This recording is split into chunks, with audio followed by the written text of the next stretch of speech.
Aku sedang menikmati Jumat malamku yang sempurna sambil menonton video terbaru YouTuber favoritku. Lalu video itu terganggu oleh panggilan telepon. Tessa, polisi menangkapku. Menyamarlah jadi ibuku dan bantu aku keluar. Itu Katie, sepupuku yang menyebalkan.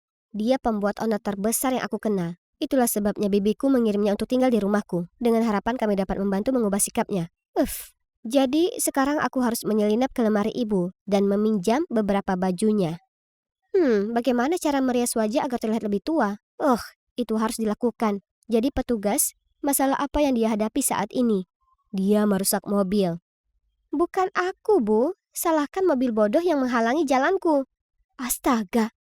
Jika aku benar-benar Ibu Katie, aku akan membiarkannya membusuk di penjara sampai dia sadar. Aku hendak mengajak Katie keluar dari sana ketika seorang anak laki-laki menyeringai ke arahku dan berkata, Bu, apa bisa selamatkan aku juga? Maaf, tapi tidak. Kamu bukan masalahku. Baiklah, setidaknya kamu bisa memberiku nomor teleponmu? Aku melihat Katie mengerutkan kening padanya. Lalu dia menarik lenganku. Ayo pulang, Bu. Katie, tidak bisakah kamu dewasa? Aku tidak bisa melindungimu selamanya. Kamu akan melakukannya. Kalau tidak, aku mungkin tidak sengaja membocorkan rahasia kecilmu ke orang tuamu. Ancaman itu pasti sudah semakin kuno. Oke, aku tidak punya pilihan lain. Kalian tahu, dia memegang rahasiaku. Masalahnya, aku punya hobi membuat kue. Tapi orang tuaku menganggap ini hanya membuang-buang waktu. Aku tahu mereka tidak akan pernah secara sadar membayar untuk kelas memasakku. Jadi aku bilang ke mereka aku perlu uang untuk mengikuti kelas belajar tambahan. Aku tahu kedengarannya buruk, tapi aku kerja di toko roti, di kedai kopi, sehingga aku bisa membayarnya kembali sambil mendapatkan pengalaman. Tapi kemudian Katie menemukan rahasiaku, dan sekarang dia menggunakannya untuk mengendalikanku. Lalu saat aku berpikir segalanya tidak akan menjadi lebih parah lagi, aku tiba di rumah dan menemukan orang tuaku menungguku di ruang tamu. Tessa, kamu sedang keluar pesta, ya kan? Kenapa kamu tidak pernah menurut? Dan apa itu gaunku? Kenapa kamu tidak bisa menjadi lebih seperti Katie? Dia benar-benar meningkat nilainya. Aku berbalik dan melihat Katie tidak terlihat. Dia pasti dengan cepat melarikan diri melalui pintu belakang menuju kamarnya. Sungguh nakal, tapi orang tuaku masih percaya dialah gadis emas. Itu sampah tentu saja. Nilai bagus yang dibawanya pulang semuanya karena menyontek. Jika bukan karena Katie mengetahui rahasiaku, aku pasti sudah mengungkapnya sekarang. Sebenarnya selain Katie, ada juga Celia, sahabatku, yang juga mengetahui hal ini. Dia mungkin pemarah, tetapi jika menyangkut rahasiaku, aku tahu bibirnya tertutup rapat. Hei Tessa, kamu harus melihat ini. Celia melambaikan ponselnya ke wajahku. Tunggu dulu. Itu Big Kid Bags, saluran YouTube favoritku sepanjang masa. Aku sudah mengikuti orang ini sejak lama. Dia sangat hebat. Dan dia selalu memakai topeng kucing lucu ini. Lihat tangannya, indah sekali. Dan betapa aku mengagumi suaranya yang hangat. Aku yakin dia juga sangat tampan. Celia begitu kepincut dengan cowok ini. Katie lagi. Lipstiknya tertinggal di kantin dan aku harus mengambilkannya dan membawanya ke kafe di kota. Ini konyol. Aku yakin dia bisa bertahan tanpa lipstik bodohnya untuk satu sore. Aku masuk ke kafe dan melihat Katie duduk bersama dua anak laki-laki. Bukankah itu anak laki-laki dari kantor polisi? Ternyata dia bernama Max, dan dia adalah pacar baru Katie, dan orang lainnya adalah seorang mahasiswa. Hei Tessa, kamu harus tinggal untuk makan kue. Mengingat aku di sini, aku mungkin ingin makan sesuatu yang manis, kan? Jadi aku mengabaikan tatapan mata Katie ke arahku dan bergabung dengan mereka. Pelayan membawakan coklat fudge dan rasanya enak sekali. Aku mengambil garpu dan ada sesuatu yang tidak beres. Kue ini biasa menggunakan salted caramel. Kue harus mempertahankan rasa aslinya. Jika kamu menambahkan ke dalamnya, rasanya akan terlalu manis. Kasar sekali. Aku kan cuma menyuarakan pendapatku. Tepat pada saat itu, Cecilia menelponku. Aku baru saja menjawab ketika dia mulai berteriak begitu keras dan aku harus menjauhkan ponselku dari telingaku. Tessa! Cecilia, apakah semuanya baik-baik saja? Aku tahu cara membuat orang Big Kid Bags terkesan. Kita harus memberinya hadiah DIY. Casing ponsel resin coklat. Bagaimana menurutmu? Aku jenius, bukan? Aku memperhatikan Max, Cody, dan Katie. Semuanya memandangku dengan aneh. Astaga, ini sangat memalukan. Jadi aku segera menutup telepon Celia, lalu mencari alasan untuk pergi. Aku lebih menyukainya ketika aku hanya tahu tentang Beat Kid Bags. Aku menonton videonya setiap hari dan melamun tentang membuat kue bersamanya. Tapi sekarang obsesi Celia terhadapnya membuatku lelah. Dia mengirimiku pesan tanpa henti untuk mengoceh tentang dia dan menyeretku ke proyek penggemarnya yang konyol. Dia bahkan bergabung dengan klub penggemar online miliknya dan yang mereka bicarakan hanyalah betapa bugarnya dia, betapa tampannya dia. Halo, apakah ada orang di sini yang benar-benar peduli dengan memasak? Setidaknya dengan bekerja, berarti aku dapat istirahat dari keresahan Celia. Apa yang dia lakukan di sini? Dia membeli 2 cangkir kopi lalu meminta meminjam ponselku karena baterainya habis. Dengan enggan, aku menyerahkan ponselku yang berharga. Kemudian aku mendengar nada dering. Max dengan bersemangat mengeluarkan teleponnya yang berdering dari sakunya dan berkata, "Jadi sekarang aku punya nomor teleponmu, gadis cantik." Apa? Menyebalkan sekali. Aku sepupu pacarnya. Apakah dia tidak malu? Aku memberinya tatapan kaget, tapi dia hanya tersenyum, mengembalikan ponselku, mengedipkan mata ke arahku. "Aku sudah menyimpan nomormu di ponselku. Telepon aku." Lalu dia pergi. Dia baru saja mencapai pintu ketika aku tersadar dari linglung. Casing ponsel coklat kami. Kenapa dia memilikinya? Ini unik. Dan kami telah mengirimkannya ke Beat Kid Bags. Bukankah begitu? Aku hendak mengejarnya untuk membereskan masalah ini ketika Katie muncul. "Max, kenapa kamu lama sekali membeli kopi?" Lalu dia bergegas ke konter begitu dia melihatku. "Jauhi pacarku atau rahasiamu akan diketahui oleh orang tuamu. Oke?" Katie memelototiku dan menyeret Max pergi. Meskipun mereka hendak pergi, aku masih bisa mendengar suaranya. "Jangan bicara pada gadis itu, aku tidak menyukainya." Hah? Apa-apaan ini? Lagi pula siapa yang menginginkan pacarnya? Sungguh menjengkelkan. Suatu malam, aku sedang berbaring di sofa dan memikirkan apakah Max benar-benar orang di balik Beat Kid Bags ketika Cecilia dengan semangat berlari. "Aku memiliki nomor telepon idola misterius kami." Oh tidak, ini dia lagi. Cecilia terkadang terlalu bersemangat. Jadi sumber rahasia yang ada di fandom mengirimkannya kepadaku. Aku penasaran apakah ini nomor aslinya. "Kamu yakin itu nomor Beat Kid? Ayo kita coba saja. Tidak ada ruginya." Bohong kalau aku bilang aku tidak penasaran sama sekali. Jadi aku memasukkan nomor teleponnya. Dan begitu aku menekan tombol panggil, nama Max muncul di layar. Hah? Apa ini? Aku segera menutup telepon dan berbalik untuk memberitahu Celia bahwa itu cuma nomor palsu. Jika Max benar-benar idola kami, maka aku tidak ingin Celia dipusingkan dengan kehidupan cinta sepupuku yang gila itu. Celia hanya mengangkat bahu dan berkata, "Tidak apa-apa, aku akan cari cara lain." Kemudian, dia melakukan itu dengan menjulurkan lidah ke wajah sambil memainkan ponselnya. Keesokan harinya, aku pulang dari shiftku, merasa sedikit lelah tetapi Celia tetap tidak mau memberiku istirahat. Dia datang dan menyeretku ke suatu tempat. "Kita mau kemana?" tanyaku, tapi Celia hanya diam saja. Lalu kami berhenti di depan sebuah rumah kecil berwarna putih. Lalu Celia berkata, "Sumberku bilang ini adalah rumah Beat Kid Bag. Kita akan bertemu pria paling menakjubkan yang pernah ada." Sebelum aku sempat bereaksi, Celia berlari untuk membunyikan bel pintu. Dan begitu pintu terbuka, yang berdiri di depan kami adalah Max dan Katie. "Tessa, kenapa kamu ada di sini?" "Kamu kenal dia?" Ini Max, pacar Katie. Kami sedang dalam perjalanan ke pesta teman, tapi sepertinya kami salah rumah. Maaf mengganggumu." Lalu aku buru-buru menarik tangan Celia untuk pergi. Tapi Max menghentikan kami. "Oh ya? Kalau begitu kamu pasti datang ke rumah yang benar. Kami sedang mengadakan pesta, jadi bergabunglah dengan kami." Aku segera melambaikan tanganku untuk menolak, tetapi Celia langsung berkata, "Bagus sekali." Dan kemudian mengabaikan tatapan maut Katie, dia menarikku masuk. Ternyata Max tinggal di sini bersama Cody dan pria bernama Trevor. Aku akan cari tahu mana di antara mereka idola kita. Tunggu dulu. Celia membuat beberapa alasan tentang menyukai dekorasi mereka dan ingin melihat sisanya sebagai inspirasi. Trevor, yang sepertinya menyukainya, memanfaatkan kesempatan itu untuk mengajaknya berkeliling. Sementara itu, aku berjalan ke dapur untuk mencoba memecahkan sendiri misteri Beat Kid Bags. Max ada di sana membuat sandwich telur untuk dirinya sendiri. Tapi ya Tuhan, apakah dia belum pernah menyentuh pengocok sebelumnya? Dia sangat kikuk. Menurutku tidak akan banyak telur yang tersisa di mangkuk setelah dia selesai mengaduk. Meja dapur penuh dengan makanan untuk pesta. Jadi aku memutuskan untuk membantu mereka. Mari kita lihat. Aku melihat semangkuk campuran kue yang sepertinya menggunakan bahan khusus. Jadi aku meraih toples gula. Dan seperti yang diharapkan, sebuah tangan menghentikanku. Tapi, Cody? Apa yang kamu lakukan? Kamu memakai gula merah untuk kue, bukan putih. Kamu tidak mau kuenya mengembang, ya kan? Ya, tentu saja aku tahu itu. Dan aku juga tahu Bitkit pernah mengucapkan kata-kata persis seperti itu di salah satu klip sebelumnya.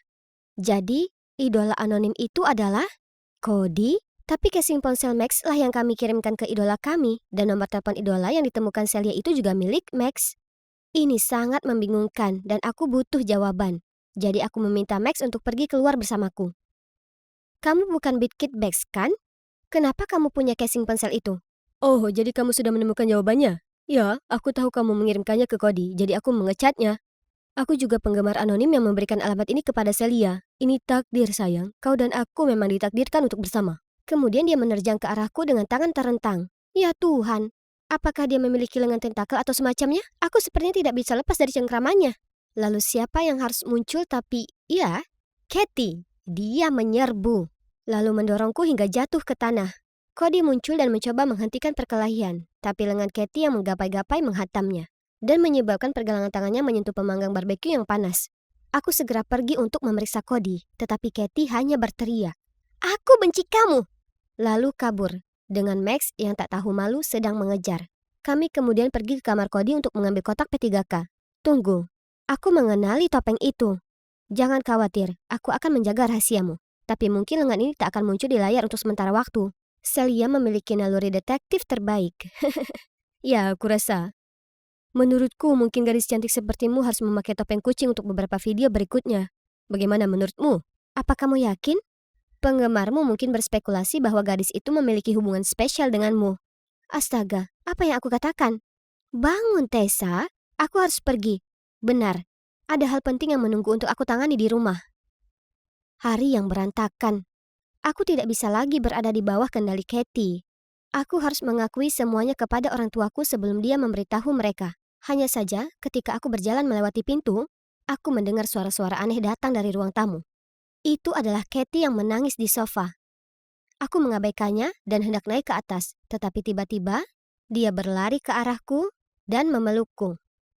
Tessa, aku minta maaf karena mendorongmu. Aku tidak pernah bermaksud menyakiti siapapun. Aku sangat mencintai Max, dan hatiku hancur mengetahui dia adalah seorang playboy. Tidak apa-apa, tapi kamu benar-benar pantas mendapatkan yang lebih baik dari si brengsek itu. Jadi, aku dan Katie berbaikan. Dan dia juga berjanji tidak akan membocorkan rahasiaku pada orang tuaku. Tapi, aku ingin mengatakan yang sebenarnya kepada mereka. Maksudku, aku tidak bisa berbohong kepada mereka selamanya, kan? Dan ketika mereka melihat membuat kue penting bagiku, mereka akan mendukungku, ya kan? Hai teman-teman, jadi aku mengikuti kontes membuat kue dan mengundang orang tuaku. Dan coba tebak, aku memenangkan hadiah pendatang baru terbaik.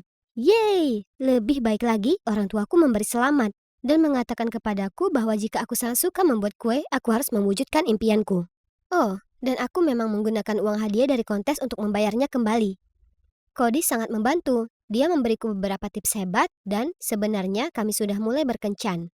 Ini masih awal, tapi bersamanya membuatku merasa bahagia seperti makan kue yang baru dibuat. Sedangkan untuk Cecilia, dia masih cukup yakin bahwa Trevor adalah idolanya. Suatu hari nanti aku akan segera memperkenalkannya kepada Bitkit Bags yang Hari itu biasa saja, seperti hari biasanya, dan aku sedang dengarkan lagu kesukaanku sambil berjalan pulang saat tiba-tiba, Boleh aku minta tanda tangannya? Oh, kau bahkan aslinya lebih tampan. Menikahlah denganku. OMG, menyebalkan sekali. Apa mereka tak punya kerjaan? Jadi kuhela napas dalam lalu berkata, "Oh, aku lapar sekali. Cuaca seperti ini membuatku ingin makan taco. Andai saja." Bisa ditebak, tanpa membiarkanku menyelesaikan kalimat, mereka bergegas pergi dan 5 menit kemudian cewek-cewek itu kembali dengan taco yang cukup untuk kumakan sepanjang minggu. Kuambil satu, mengunyahnya dengan mulut terbuka, lalu mengusap mulutku dan bersendawa keras sekali. Mereka melihatku jijik lalu segera pergi. Dan memang, feed Twitterku malam itu tak mengecewakan. Kulihat banyak postingan dari para penggemar mengatakan aku kasar, rakus, dan tak tahu berterima kasih. Para penggemar bodoh ini seharusnya berhenti berfantasi tentang idola mereka, sungguh. Oke, cukup internet untuk hari ini. Sekarang aku harus meninjau naskah untuk penampilan besok. Aku sangat menyukai sulap dan berpartisipasi di semua pertunjukan besar di kota ini dan sekitarnya. Setiap hari meliputi penelitian yang mendalam untuk temukan trik baru. Jelas, semuanya membuahkan hasil. Hai, aku Aston, dan penampilan sulap terakhirku sukses besar. Tapi sayangnya ini bukan aku. Ini aku. Dan cowok itu Lasper, saudara kembar identiku. Dan cewek cantik itu Miranda, dia teman sekolah dan juga asisten kami. Dia adalah angin segar pembawa perubahan dalam pertunjukan kami. Dia juga cewek yang paling mengagumkan yang pernah kutemui. Tapi aku tak pernah punya nyali untuk memberitahunya itu. Kami lakukan pekerjaan dengan baik hari ini, terutama kau, Ashton. Naskahnya luar biasa dan para penonton sangat menyukainya. Terima. Aku tak tahu bagaimana aku bisa berterima kasih pada kalian. Aku belajar banyak sekali dan aku sangat senang bekerja dengan kalian berdua. Ini adalah kesempatanku untuk memberitahu Miranda bagaimana perasaanku. Kubuka mulutku untuk bicara, tapi kemudian Jasper muncul tersenyum di sampingnya dan berkata, "Dan kau juga cantik. Kau sangat berbakat dan menawan. Para penonton menganggapmu luar biasa. Begitu juga aku." Miranda balas tersenyum. Kemudian mereka berdua mulai ngobrol dan berjalan pergi, meninggalkanku di belakang. Jujur, kami mungkin kembar identik soal penampilan, tapi kepribadian kami saling berseberangan. Saudaraku menyukai perhatian, sementara aku agak pemalu. Saat kami masih kecil, semua orang lebih memilih Jasper daripada aku. Tak masalah ibu mendandani kami dengan pakaian yang sama. Orang-orang selalu mengerumuni Jasper dan menyebutnya tampan, cerdas, dan pintar. Sementara aku, aku mungkin saja tak terlihat. Hai, jangan salah, aku tak benci saudaraku. Tapi aku muak selalu menjadi bayangan di sampingnya. Lihat, bahkan piala-piala ini tertulis nama Jasper, bukan namaku. Hei, Ashton, ku dapatkan ini untukmu beberapa hari lalu, tapi aku lupa. Have fun. Aku tersenyum masam dan bergumam terima kasih, tapi jujur saja dalam hati aku merasa tak karuan. Aku adalah otak dari penampilan kami, bukan dia. Aku yang menulis naskahnya, menciptakan trik, dan bahkan mendesain kostum. Tapi kenapa dia yang mendapat semua pujian itu? Dan bahkan jadi sensasi di internet, sementara tak ada yang menganggapku serius. Oh, aku lupa bilang ke kalian. Kemarin itu para penggemar Jasper, bukan aku. Aku selalu keliru dikira dia. Jadi kemarin kuputuskan bersenang-senang dan memainkan trik kecil padanya. Lucu sekali karena Jasper bingung dari mana skandal ini berasal. Lagi, para penggemar Jasper mengira akunku adalah miliknya yang pribadi. Jadi mereka membombardirku dengan pesan penuh dengan bualan tak bermutu. Jasper, aku sangat mencintaimu. Jasper, aku akan menuntutmu karena mencuri hatiku. Apa kau tahu di mana cowokku? Dia sedang baca pesan ini sekarang dan namanya adalah Jasper. Aku hendak matikan ponselku dan pergi tidur saat tiba-tiba kulihat Jasper mengomentari postingan baru Miranda. Dan mereka terus berbalas pesan. Para penggemar cewek itu membuatku muak. Mereka melihat sosok laki-laki menawan dan tampan. Dan mereka bertingkah seperti burung murai melihat benda berkilau. Dan sekarang bahkan Miranda sepertinya terpikat padanya. Oke, baiklah. Akan kutunjukkan ke kalian betapa maconya Jasper yang tampan dan mencolok ini. Tidak, mata kalian tidak sedang menipu kalian. Ini masih tetap aku. Tapi aku memakai pakaian saudaraku dan menata rambutku sepertinya. Sekarang mari kita bersenang-senang. Pertama-tama, Jasper kami perlu make up. Sekarang mari kita lihat bagian itu. Seperti rencana, tak lama sebelum orang-orang mulai menyadari siapa aku dan mulai merekam video. Jadi, aku sengaja berteriak ngeri dan melarikan diri. Seperti yang kukira, video itu tak lama beredar di sosial media, dan komentar tak henti berdatangan. Hei, bahkan beberapa YouTuber membuat video reaksi ke video itu. Ya ampun, ini sangat lucu. Aku tertawa terus sampai perutku sakit. Tiba-tiba, Jasper merangsek masuk ke kamarku. Dia bahkan tak mengetuk pintu. Dia terlihat serius. Hei, apa ini? Kelas kita akan mengadakan pesta kostum, ingat? Dan aku akan menyamar jadi cewek. Oke, tapi kenapa memakai pakaianku dan menata rambutmu sepertiku? Tenanglah bro, sepertinya aku tak sengaja mengambil punyamu. Toh biasanya kita pakai barang yang sama sepanjang waktu saat kita masih kecil, jangan terlalu baper. Dan soal rambut, aku cuma mencoba sesuatu yang baru. Dia memandangku curiga, menghela napas, kemudian pergi. Keesokan harinya, aku kira seluruh sekolah akan menjelekkan Jasper soal video itu. Tapi sebaliknya, para penggemar cewek itu bahkan menganggapnya lucu dan menginspirasi karena dia mendobrak norma-norma gender. Aku tak bisa berkata-kata, terserah. Reaksi mereka bukan masalah. Satu-satunya yang terpenting adalah bagaimana pendapat inspirasiku Miranda tentang ini. Baju yang keren, boleh ku pinjam kapan-kapan? Oh, itu. Itu persiapan pesta kostum yang akan datang. Lol. Oh, tidak. Maksudku itu cukup bagus. Astaga, rencanaku kini sudah pasti gagal total. Aku tetap di sana mengamati mereka sebentar, dan dia terus memainkan rambutnya sambil menatap saudaraku dengan pandangan terpesona. Kemudian yang makin membuatku jengkel, tepat sore itu, Pak Wainwright, kepala sekolah kami masuk ke kelas. Berhenti di depan bangku Jasper dan bertanya padanya. Jasper, akan jadi kehormatan bagiku jika kau bisa tampil atas nama sekolah di acara pembukaan balai kota minggu depan. Jasper langsung menerima undangan itu, dan kepala sekolah berterima kasih padanya, lalu pergi. Bagaimana denganku? Dia tak terlalu banyak melihat ke arahku. Kalian tahu, aku ini yang membuat konten dan lainnya. Jasper hanya orang yang berakting, mengikuti naskahku. Ini bikin frustrasi. Semua ketidakadilan ini tak akan terjadi jika aku tak punya glossofobia. Ya, bicara di depan publik membuatku takut. Jadi aku hanya bisa duduk di sana dengan tangan mengepal merasakan kemarahanku saat ini. Ini menyebalkan. Aku di belakang panggung dengan Jasper memeriksa jadwal pertunjukan. saat Jasper berseru. Aku ingin buat sedikit perubahan. Aku ingin mengakui perasaanku terhadap Miranda di akhir penampilan. Dia menunjuk panggung lalu melanjutkan. Aku akan menggantung sekotak penuh kelopak bunga di langit-langit, dan selama tepuk tangan, kau akan menarik tali itu dan wush, kelopak-kelopak bunga akan berjatuhan di atas kami saat aku membuat pengakuan. Bagaimana menurutmu? Romantis ya? Aku kebingungan, tapi masih berhasil bergumam. Oh, iya, itu kedengarannya bagus. Tapi jantungku terasa sesak. Tak mungkin aku bisa biarkan itu terjadi. Jadi, aku punya sebuah rencana. Karena aku adalah yang bertanggung jawab atas propertinya, hari itu diam-diam aku mengganti kotak kelopak bunga di ujung tali dengan ember berisi air kotor saja. Bukankah itu terdengar lebih seru? Kemudian sebelum pertunjukan, ku tarik Miranda ke samping, lalu memberitahunya. Jasper punya kejutan untukmu. Kau akan suka. Setelah dia menerima hadiah ini, tak mungkin dia mau menemui Jasper lagi. Hahaha, aku tak sabar menunggu. Pertunjukan selesai dan tepuk tangan. Aku menunggu sinyal kedipan mata dari Jasper, lalu aku menarik talinya dan menyaksikan, oh tidak, kesalahan teknis. Tali yang menahan ember tersangkut dan sekarang seluruh ember itu terjatuh. Jasper menerjang ke depan dan menjatuhkan Miranda. Ember itu menimpa kepala Jasper. Dia pingsan dan air yang bau dan berlumur itu tumpah kemana-mana. Seluruh tempat itu jadi gempar.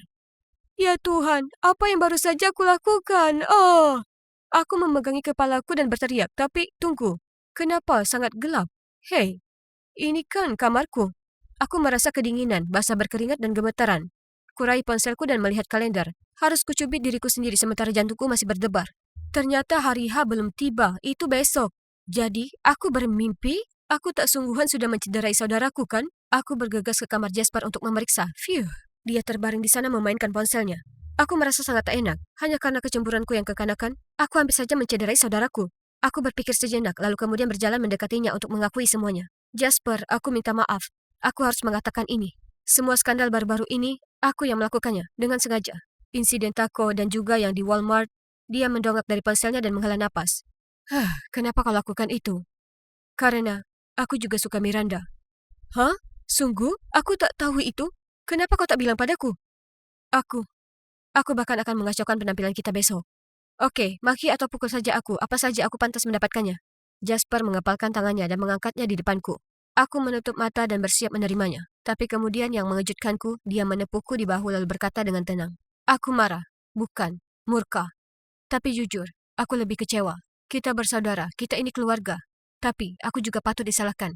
Kurasa aku memang terlalu memanfaatkan ketenaran. Aku tahu kaulah yang punya ide untuk semua konten keren itu. Dan kurasa seharusnya aku tak terlalu terbuka dengan perasaanku terhadap Miranda. Dan mestinya mempertimbangkan perasaanmu.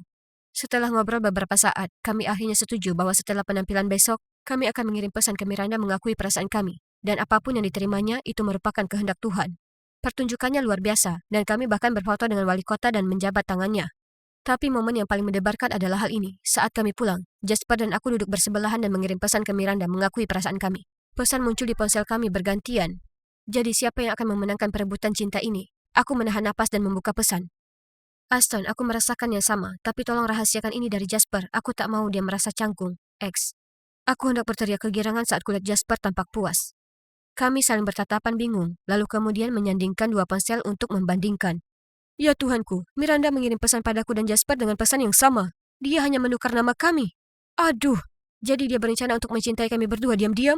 Selama ini dan pujian hatiku ini sebenarnya adalah ular kecil yang licik? Sia.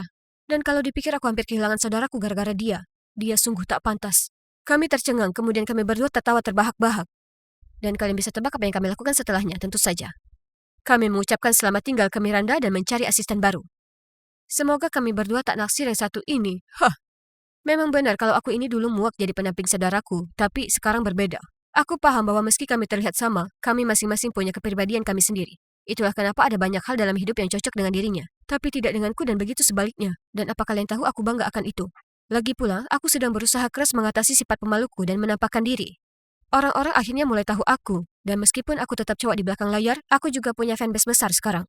Aku sedang dalam perjalanan ke rumah Julia untuk belajar. Ketika entah dari mana, aku menemukan diriku jatuh ke tanah. Aku sangat kaget. Aku bahkan tidak melihat bola yang mengenaiku. Atau fakta bahwa ada seorang cowok tampan yang bergegas untuk memeriksa apakah aku baik-baik saja. Dia membantuku berdiri dan meminta maaf. Lalu dia mengeluarkan plester luka dari tasnya. Ya ampun, siapa dia? Tanganku lecet cukup parah. Tapi aku hampir tidak keberatan karena sekarang aku berhadapan dengan seorang cowok tampan. Faktanya aku begitu sibuk menatapnya dan tersipu malu, sehingga aku bahkan tidak menyadari Julia berjalan ke arah kami. Apa yang kalian berdua lakukan? Ternyata cowok imut itu Callum, pacar Julia. Eh, Julia, tentu saja. Setiap hal yang menyenangkan selalu menjadi miliknya. Ngomong-ngomong, aku Jenny, dan cewek yang beruntung itu adalah Julia. Dia putri orang terkaya di kota, Pak Walsh. Kami seharusnya berteman, tapi sejujurnya kami tidak memiliki kesamaan. Maksudku, keluargaku cukup miskin. Tapi itu bukan salah kami. Ayahku meninggal secara menyedihkan. Jadi hanya aku dan ibu yang berusaha memenuhi kebutuhan hidup kami. Julia, sebaliknya, lahir bergelimang harta. Tapi takdir masih mempertemukan kami. Aku tahu ini agak salah, tapi malam itu aku tidak bisa berhenti memikirkan Callum. Dia sekarang justru memberiku motivasi untuk sesi belajar berikutnya dengan Julia yang suka memerintah. Karena mungkin dia akan ada di sana lagi. Aku bahkan merias wajah dan melewatkan perjalanan ke rumahnya keesokan harinya. Tapi, ya, semua itu sia-sia karena Callum tidak terlihat. Sebaliknya, aku harus duduk dengan mendengarkan Julia terus-terusan bercerita tentang perjalanannya ke Paris. Aku berpura-pura baik-baik saja, tapi sebenarnya aku selalu bermimpi mengunjungi kota cahaya dan menatap menara Eiffel sejak menonton film Emily in Paris. Bermimpilah, Jenny. Bagaimanapun Julia tak henti-hentinya. Dia senang membuatku terlihat seperti orang bodoh dan bahkan berkata, kasihan Jenny. Mungkin suatu hari kamu bisa pergi ke Paris. Namun sampai saat itu tiba, kamu bisa lihat fotoku aja. Sejujurnya kenapa dia begitu kejam padaku? Tahun lalu saat ulang tahunku, dia bahkan menunjukkan kepadaku majalah mode dan menanyakan gaun mana yang paling kusuka. Kupikir dia mau membelikan hadiah untukku, tapi dia malah muncul di pestaku dengan pakaian yang persis seperti yang kutujukan. Aku tidak percaya, dia hanya mengedipkan mata ke arahku dan tertawa, dan aku benar-benar ingin berteriak padanya. Bagaimanapun, setelah melihat sekitar 1 miliar foto Paris, Pak Walsh muncul. Dia tampak senang melihat kami duduk berdekatan dan belajar bersama. Andai saja dia tahu yang sebenarnya. Tapi aku harus berpura-pura bersenang-senang dengan Julia dan membantunya belajar setidaknya demi dia. Pak Walsh adalah teman baik keluarga kami, dan sejak ayahku meninggal, dia selalu menjagaku dan bahkan membayar biaya sekolahku. Aku tidak bisa mengecewakannya. Tapi apa kalian tahu? Aku sebenarnya mulai bersemangat untuk pergi ke rumah Julia sekarang, karena pikiran untuk bertemu Callum lagi membuatku berdebar-debar.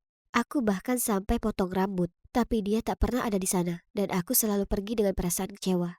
Lalu suatu saat pulang sekolah, hujan monyet mulai turun, dan aku harus lari ke sana. Lalu aku tiba-tiba merasakan payung menutupi kepalaku. Coba tebak, Callum yang datang menyelamatkan. Momen itu seperti sesuatu yang keluar dari film romantis. Dia bahkan menawariku tumpangan pulang. Jantungku berdegup kencang hingga aku takut dia mendengarnya.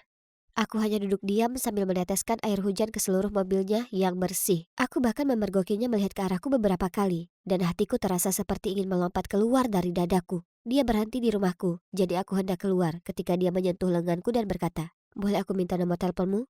Aku bingung, maksudku bukankah dia pacar Julia? Dia kemudian menjelaskan bahwa dia cuma disewa untuk menjadi pacar palsunya sehingga semua cowok genit tidak akan mendekatinya. Wah, aku tidak percaya. Dia memintaku merahasiakannya karena Julia akan menghabisi kami berdua jika cerita ini tersebar. Oke, semuanya masuk akal sekarang. Jadi itu sebabnya dia tidak pernah datang ke rumahnya. Aku merasa sangat bahagia. Selama beberapa hari berikutnya, Callum dan aku banyak mengobrol di telepon dan akhirnya dia mengajakku kencan. Kami pergi ke pasar malam dan dia langsung memegang tanganku. Itu membuatku merasa istimewa dan aku tidak pernah ingin dia melepaskannya. Kami sedang bersenang-senang, lalu sebuah suara familiar terdengar di udara. Baiklah, baiklah. Bukankah itu sahabatku, Jenny? Rasa takut menjalar ke sekujur tubuhku. Kami berbalik dan di sana ada Julia dan geng perempuannya berdiri di sana dengan tangan bersedekap. Callum menjatuhkan tanganku dan bergegas ke sisi Julia. Itu semua karena dia, sayang. Kamu harus melihat pesan yang dia kirim. Dia telah merayuku selama berminggu-minggu. Menyedihkan sekali. Wow, serius? Sedetik yang lalu dia hendak membungkuk untuk mencium. Dan sekarang menjelek-jelekanku? Bagaimana dia bisa bermuka dua? Aku mencoba menjelaskan kepada Julia, tapi dia tidak mau mendengar. Dia baru saja menyebutku pengkhianat di depan semua orang, dan menyuruh semua temannya untuk mengurung pacar mereka kalau-kalau aku mencoba lagi dengan salah satu pacar mereka. Aku sangat terpukul. Semua orang menatapku dan menilaiku. Andai saja aku bisa menghilang ke udara sekarang. Dan saat aku memikirkan kemana aku bisa melarikan diri, seorang cowok tampan muncul, meraih pergelangan tanganku dan menarikku pergi. Itu Stephen, cowok yang tinggal di seberang rumahku. Aku tidak mengerti kenapa dia membantuku, tapi aku sangat bersyukur dia melakukannya. Dia mengantarku pulang dan mencoba menghiburku dengan mengatakan betapa ibunya sangat menyukai toko roti kami, dan bahwa kue wortel yang dibuat ibuku adalah favorit ibunya. Hal itu membuatku tersenyum, mengingat kembali semua saat-saat bahagia di toko roti keluarga kami. Ketika ayahku meninggal, kami harus menjualnya untuk melunasi sejumlah hutang dan hidup menjadi sangat sulit. Untungnya Pak Walsh membantu. Tetapi setelah apa yang baru saja terjadi dengan Julia, aku tidak yakin mampu menghadapinya. Keesokan harinya di sekolah, semua orang menatapku. Aku bahkan tidak dapat menemukan tempat untuk duduk saat makan siang. Apa yang telah kulakukan? Aku telah merusak segalanya. Dan kemudian menjadi lebih buruk, ponselku berbunyi. Itu adalah Pak Walsh. Dia mengatakan dia sangat kecewa padaku dan aku tidak perlu lagi datang dan mengajari putrinya. Aku ingin menangis, dan pada saat yang sama aku merasa sangat lega. Tapi kemudian aku terus membaca dan dia berkata, "Maaf tapi aku tidak bisa menepati janjiku lagi. Aku akan terus mensubsidi biaya SMA-mu, tapi kamu harus memikirkan sesuatu untuk kuliah. Semoga beruntung." Hatiku hancur. Aku tidak hanya dijauhi oleh semua orang di sekolah dan ditikam dari belakang oleh Callum. Tapi kini pintu perguruan tinggi juga dibanting tertutup di hadapanku. Apa yang akan aku lakukan? Hidupku sudah berakhir. Aku merasa sangat mual. Aku langsung keluar dari kantin dan pulang ke rumah. Aku tidak berani pergi ke sekolah selama beberapa hari berikutnya. Aku depresi. Dan ketika aku sudah putus asa, ada ketukan di pintu rumahku. Itu Callum. Apa yang dia lakukan di sini? Dia bilang dia menyesal atas apa yang terjadi dan dia sangat merindukanku. Lalu dia bertanya apakah aku tertarik menjadi pacar rahasianya. Apa-apaan ini? Aku sangat marah hingga ingin membanting pintu di depan wajahnya. Tapi dia cukup cepat menangkap tanganku sehingga membuatku terkejut. Tepat pada saat itu, Stephen kebetulan lewat. Melihatku berdiri di sana bersama Callum, wajahnya berubah dan dia segera pergi. Oh tidak, aku pasti tidak bisa lagi membiarkan dia salah paham tentangku. Dialah satu-satunya temanku yang tersisa. Aku menarik lenganku dari Callum dan mengejar Stephen. Aku akhirnya menyusulnya dan mengungkapkan perasaanku seolah-olah seluruh dunia menentangku dan aku tidak tahu harus berbuat apa. Dia menyuruhku untuk tenang, lalu kami duduk di taman, sambil membiarkanku menceritakan semuanya padanya. Saat aku selesai berbicara, aku hampir menangis. Lalu dia berkata, "Dengarkan Jenny, kamu lebih baik dari ini. Jangan menurunkan levelmu agar cocok dengan orang-orang di sekolahmu. Orang baik akan melihatmu apa adanya. Kamu kuat dan kamu bisa melewati apapun. Aku tahu kamu bisa." Dia benar, aku lebih baik dari ini. Aku tidak perlu terpuruk seperti Julia dan teman-temannya. Dan tentu saja aku tidak perlu bergantung pada uang Pak Walsh. Aku akan memikirkan hal ini sendiri, seperti yang selalu kulakukan. Jadi aku melamar pekerjaan paruh waktu di sebuah kedai kopi. Menghasilkan uang sendiri terasa sangat menyenangkan. Tiba-tiba aku merasa bebas, dan aku tahu segalanya akan baik-baik saja. Namun suatu hari saat aku sedang bekerja, Julia dan kelompoknya datang. Mereka masih belum melupakan apa yang terjadi, dan di depan semua orang mereka mengungkit perbuatanku yang telah mempermalukanku. Dan mereka bahkan merekamnya, dan aku tak bisa berhenti gemetar. Ini keterlaluan. Saat itulah aku melemparkan secangkir kopi ke seluruh tubuh Julia dan lari dari sana. Julia berteriak dan mengatakan dia akan memberitahu ibuku semua yang telah kulakukan. Tanpa ragu, Julia benar-benar melakukannya. Dia bahkan mengirimi ibu fotoku dan Callum di pameran. Dan ya, ibuku tidak menerimanya dengan baik. Aku bergegas pulang untuk mencoba menjelaskan setelah ibu membentakku melalui telepon. Tapi ibu tidak ada. Aku menelpon teleponnya dan seorang pria menjawab. Dia bilang ibuku dirawat di rumah sakit setelah dia pingsan. Ya Tuhan, Tuhan yang baik. Aku segera pergi ke rumah sakit dan mengetahui bahwa dia pingsan karena syok, tapi untungnya dia baik-baik saja. Dia harus tinggal sepanjang hari untuk diawasi. Jadi aku pergi untuk membelikan kami berdua secangkir kopi. Saat itulah aku melihatnya. Callum. Dia berada di bangsal sebelah, duduk bersama seorang cewek. Aku hampir menjatuhkan kopinya karena terkejut. Mereka terlihat dekat. Aku menunggu sampai dia pergi. Lalu aku bertanya pada cewek itu apakah Callum adalah pacarnya. Nah, ternyata mereka sudah berpacaran selama 2 tahun. Jadi dia selingkuh 3 kali lipat. Cewek ini pantas tahu kebenarannya. Jadi aku menarik napas dalam-dalam dan menceritakan semuanya padanya. Dia sangat kesal. Kami memutuskan untuk mendapatkan kembali milik kami sendiri. Jadi cewek itu menelpon Callum dan memintanya untuk kembali. Begitu dia tiba, kami mengkonfrontasinya dan mendapatkan kebenaran untuk selamanya. Dia tidak pernah menjadi pacar Julia yang sebenarnya. Sebenarnya inilah bagian yang mengejutkan. Dia disewa oleh Julia untuk berpura-pura berkencan denganku dan menghancurkan hidupku.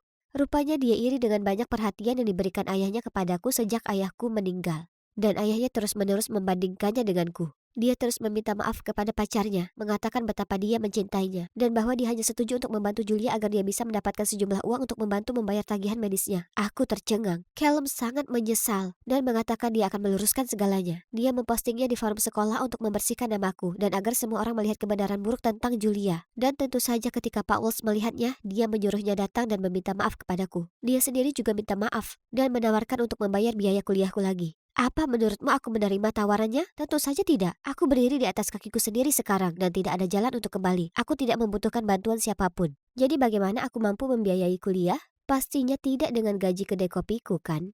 Nah, setelah lulus SMA, aku sadar betapa rindunya aku pada toko roti. Disitulah aku benar-benar merasa bahagia. Jadi aku memutuskan untuk belajar menjadi pastry chef. Dan sekarang aku dan ibu telah membuka toko roti baru. Aku belum pernah sebahagia ini dan ada satu hal lagi yang ingin aku bagikan. Oh, sebenarnya ini dia. Hai Stephen, aku sudah menjadi favorit ibumu. Ayo beri dia kejutan. Aku tidak bisa berhenti tersenyum saat Stephen mengambil kue wortel, mencium pipiku dan kami menuju mobilnya. Hidupku jauh lebih sederhana dan manis. Aku menyukai. Aku sedang sibuk dengan urusanku saat kulihat semua orang memandangku dengan aneh. Apa yang salah? Aku menoleh ke pojokan dan melihat Cynthia dan pengikutnya menutupi lokerku. Oh, hebat. Itu dia, cewek yang tertarik dengan pria tua. Oh, jadi karena kau tak punya ayah sungguhan, jadi kau malah cari sugar daddy? Ya Tuhan, apa yang dia bicarakan? Semua orang melongo padaku dan teman-temannya tertawa terbahak-bahak. Panik, aku berbalik dan lari ke kamar mandi. Para cewek itu sungguh kejam. Bagaimana bisa mereka memanfaatkan situasi biasa lalu memanipulasinya? Aku mengunci diri di bilik dan tak berani keluar. Sebuah ketukan di pintu membuatku tersentak, tapi kemudian ku dengar suara yang tak asing. Nicole, ini aku, Olivia. Apa kau tak apa? Aku membuka pintu dan melihat temanku berdiri di sana melihatku dengan cemas. Dia memelukku lalu menuntunku keluar menuju lorong di mana Bu Barnes menungguku. Rumor telah sampai padanya dan ia ingin bicara denganku soal itu. Sayang, aku ingin membantumu, tapi kau perlu cerita padaku semuanya. Aku tak punya sesuatu untuk ditutupi. Langsung saja, ku bilang padanya soal Sean, yaitu guru karateku. Kami berteman sejak kami berbagi kecintaan akan gitar, gerakan mematikan karate, dan juga grup band punk rock jadul. Saat aku selesai, ia berkata, "Jujur saja, kurasa sedikit janggal kalau pria seumurannya menghabiskan banyak sekali waktu dengan seorang gadis muda. Kurasa yang paling baik adalah ngobrol sedikit dengan si Sean ini. Jadi, tolong, bisa kau menelpon dan mengundangnya kemari?" Sean langsung datang, dan saat ia ngobrol dengan Bu Barnes di kantor, dengan gelisah aku menunggu di luar dengan Olivia. Aku ini cuma anak perempuan tanpa ayah. Sean itu baik dan dia memperlakukanku seperti anak perempuannya sendiri. Apa yang Cynthia katakan itu jahat dan tak benar. Jangan khawatir, tak seorang pun percaya Cynthia. Mereka semua tahu seperti apa dia. Beberapa saat kemudian, Sean keluar dari kantor. Dia menggaruk kepalanya sambil menyuruhku pamit ke Bu Barnes dan Olivia karena dia akan mengantarku pulang. Di mobil, aku bertanya, "Apa yang kau katakan ke Bu Barnes yang membuatnya setuju untuk membiarkanku pergi denganmu?" Ku katakan kalau anak itu harusnya seumuran denganmu. Hah? Apa maksudnya dengan itu? Lalu dia melanjutkan, "Nicole, aku punya anak yang lama hilang. Aku sudah putus asa ingin melihatnya dan berada di kehidupannya, tapi tak bisa demikian. Lalu aku bertemu denganmu, dan aku merasakan ikatan denganmu seolah kau ini anakku sendiri." Mendengarnya, aku langsung bertanya, "Sean, apa kau mau jadi ayahku?" Ia memberiku tatapan tercengang, jadi dengan bersemangat aku melanjutkan. "Maksudku, kau kan lajang, betul? Begitu juga ibuku. Kenapa kalian berdua tak bertemu dan berkencan? Dicoba dulu saja, please." Wah, kalau Sean itu ayahku, hidupku akan luar biasa. Aku tersenyum lebar, melihatnya heran. Dalam kepalaku, aku mulai merencanakan kencan pertama mereka. Wah, ini seru sekali. Tapi suasana hatiku yang bagus segera sirna. Karena yang menungguku di teras dengan tangan terlipat dan ekspresi tegas adalah ibuku. Ini pasti bukan waktu yang tepat untuk memperkenalkan mereka. Jadi dengan cepat aku berterima kasih kepada Sean dan buru-buru masuk ke dalam. "Siapa pria itu?" Ibu bertanya padaku. "Aku menerima telepon dari Bu Barnes.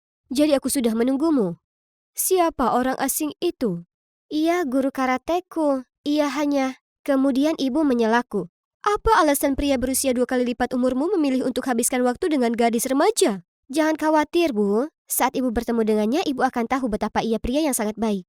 Hari berikutnya, ku atur untuk mereka kencan makan siang di kafe kuno di kota. Tapi saat ibu masuk dan melihatnya, dia berubah pucat pasi. Sean juga kaget. Ia terbata-bata. Louis?"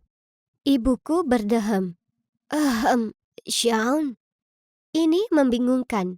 Aku melihat bolak-balik ke arah mereka, seolah sedang menyaksikan permainan tenis yang menegangkan. Jadi, mereka saling kenal? Oh, ya sudah. Tak buang-buang waktu saling mengenal satu sama lain. Jadi, akan kutinggalkan kalian sendiri. Aku melambai pada mereka, lalu bergegas keluar dari sana duduk di bangku taman terdekat. Tapi belum sampai 5 menit ketika ibu bergegas mendekat. Ayo pergi, lalu menyeretku pergi. Aku melarangmu untuk menemui pria itu lagi. Ada apa? Aku panik saat mengikutinya. Bu, pelan-pelan. Paling tidak jelaskan kenapa, teriakku. Tapi ibu memasukkanku ke mobil, lalu berkendara pergi dengan wajah marah dan diam. Lewat kaca jendela mobil, kulihat Sean berlari keluar kafe dan menatapku dengan wajah sedih di wajahnya. Ibu kenapa dengannya? Tanyaku.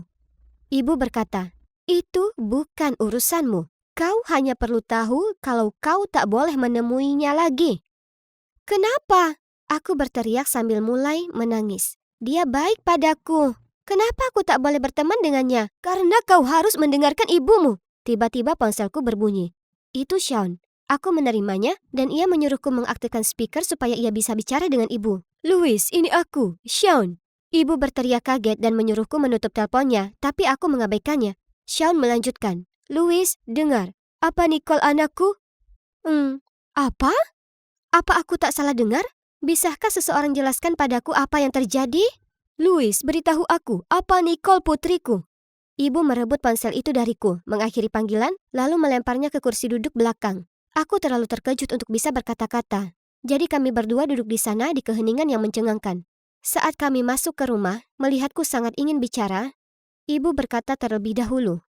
Nicole, tolong jangan tanya apapun. Akan kujelaskan nanti, oke? Aku merasa sangat ingin tahu apa yang terjadi di antara mereka. Tapi aku tahu kalau tak ada penjelasan dari ibu ketika ia bersikap seperti ini. Jadi, pelan-pelan aku naik ke kamarku. Aku tak bisa tidur karena terlalu banyak pikiran berkelebat di kepalaku. Apa mungkin Sean sungguhan ayahku? Maksudku, aku tak pernah bertemu ayahku yang asli. Dan tiap kali kutanya ibu tentangnya, ibu jadi super defensif.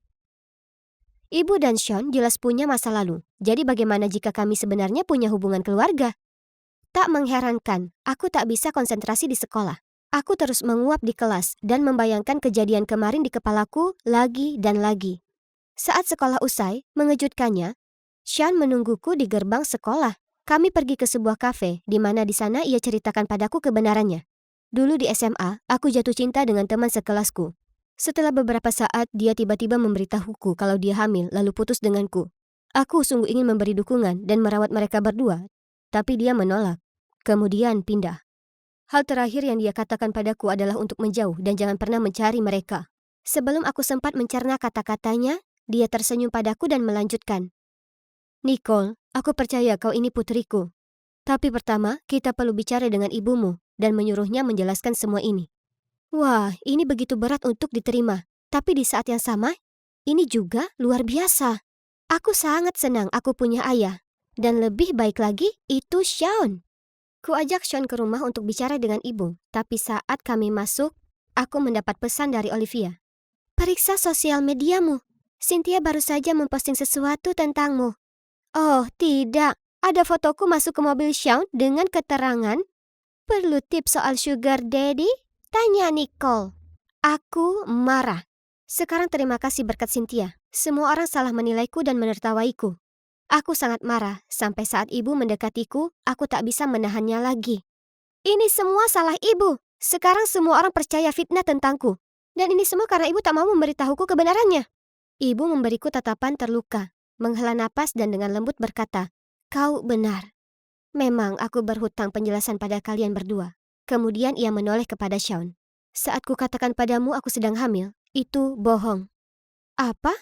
Bagaimana mungkin ibu bohong tentang hal seperti itu? Aku tak ingin bersamamu lagi. Tapi aku terlalu takut untuk putus denganmu baik-baik. Jadi aku mengarang cerita dengan keyakinan kalau itu akan membuatmu kabur. Tapi saat kau bilang kau akan tinggal dan mendukung kami berdua, aku jadi panik. Jadi aku pindah berkuliah dan menemukan pacar baru. Kemudian aku hamil Nicole. Tapi pacarku tak siap jadi ayah, jadi ditelantarkannya kami berdua.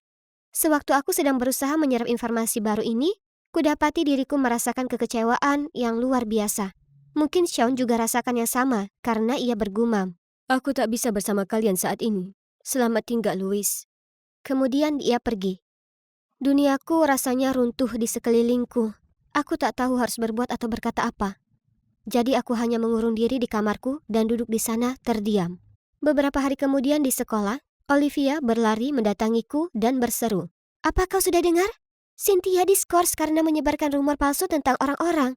Sekarang semua orang tahu kalau dia pembohong." Ya, aku lega semua orang tahu. Tapi jujur saja, Cynthia dan cerita palsunya tak terlalu menggangguku lagi. Ada hal lain yang aku khawatirkan, seperti Shaun. Belum kudengar kabarnya sejak pengakuan ibu, dan aku sangat berharap ia baik-baik saja. Lalu, seminggu kemudian, Shaun mengirim pesan padaku, "Nicole, aku peduli padamu seakan kau ini putriku sendiri. Aku tak ingin kehilanganmu dari hidupku. Ada lagi, aku sudah lakukan pencarian dan temukan ayahmu. Jika kau mau, aku akan mengantarmu menemuinya." Menelan ludah, aku akhirnya akan bertemu dengan ayahku yang asli. Dalam perjalanan ke sana, Shaun menghiburku, ngobrol soal gitar dan mendengarkan Joy Division. Sangat menyenangkan ada Shaun lagi di kehidupanku. Kurasa wajar untuk anak-anak yang tak tahu orang tuanya membayangkan seperti apa mereka, ya kan? Nah, saat aku datang bertatap muka dengan ayahku yang asli, kenyataan tak sesuai dengan harapanku. Kutunjukkan padanya fotoku dan ibu, dan dia menyangkal pernah kenal dengannya, dan membanting pintu di depan wajahku. Aduh, Shaun memastikan aku baik-baik saja lalu mengantarku kembali pulang. Saat aku tiba di rumah, kuhempaskan diriku ke sofa dan menangis di bantal sofa. Shaun pasti sudah memberitahu ibu apa yang terjadi, karena ibu langsung menghampiriku. "Sayang, aku minta maaf. Ini semua salahku karena aku ini pengecut yang tak bisa hadapi masalahku sendiri. Tapi semuanya akan berubah mulai sekarang, aku janji." Kemudian Shaun berlutut di sebelahku. "Nicole, aku bersungguh-sungguh dengan apa yang kukatakan. Aku anggap kau putriku. Dan jika tak masalah dengan ibumu, aku akan senang sekali jadi ayahmu." Ibu menganggukkan kepalanya dan berkata, "Ya, jika itu yang Nicole inginkan." Aku melompat berdiri dan memeluk mereka berdua. Di momen itu, aku sadar, aku tak peduli jika ayah kandungku tak ingin mengenalku. Aku tak butuh dia, karena aku sudah punya ibu dan Shaun. Sekarang, ibu sudah belajar menjadi berani dan menghadapi masalahnya bukan lari darinya.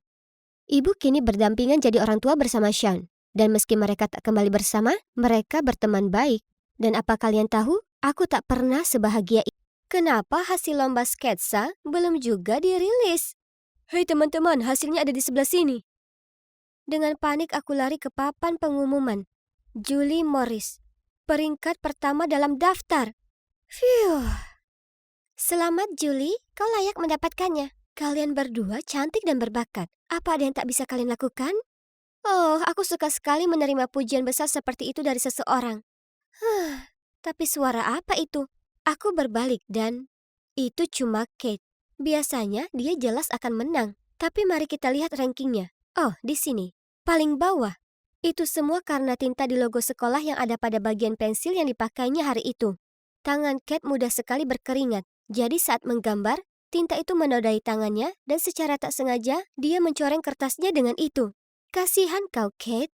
Tapi kau tahu tidak, aku ini lebih baik darimu. Sekarang yang tersisa antara aku dan 3 tiket emas ke camp musim panas di Italia, yaitu satu kontes terakhir. Ada satu masalah. Cewek baru bernama Ariana ini, sayangnya kebetulan seorang desainer yang berbakat. "Julie, apa kau baik-baik saja?" "Bu, Julie pingsan."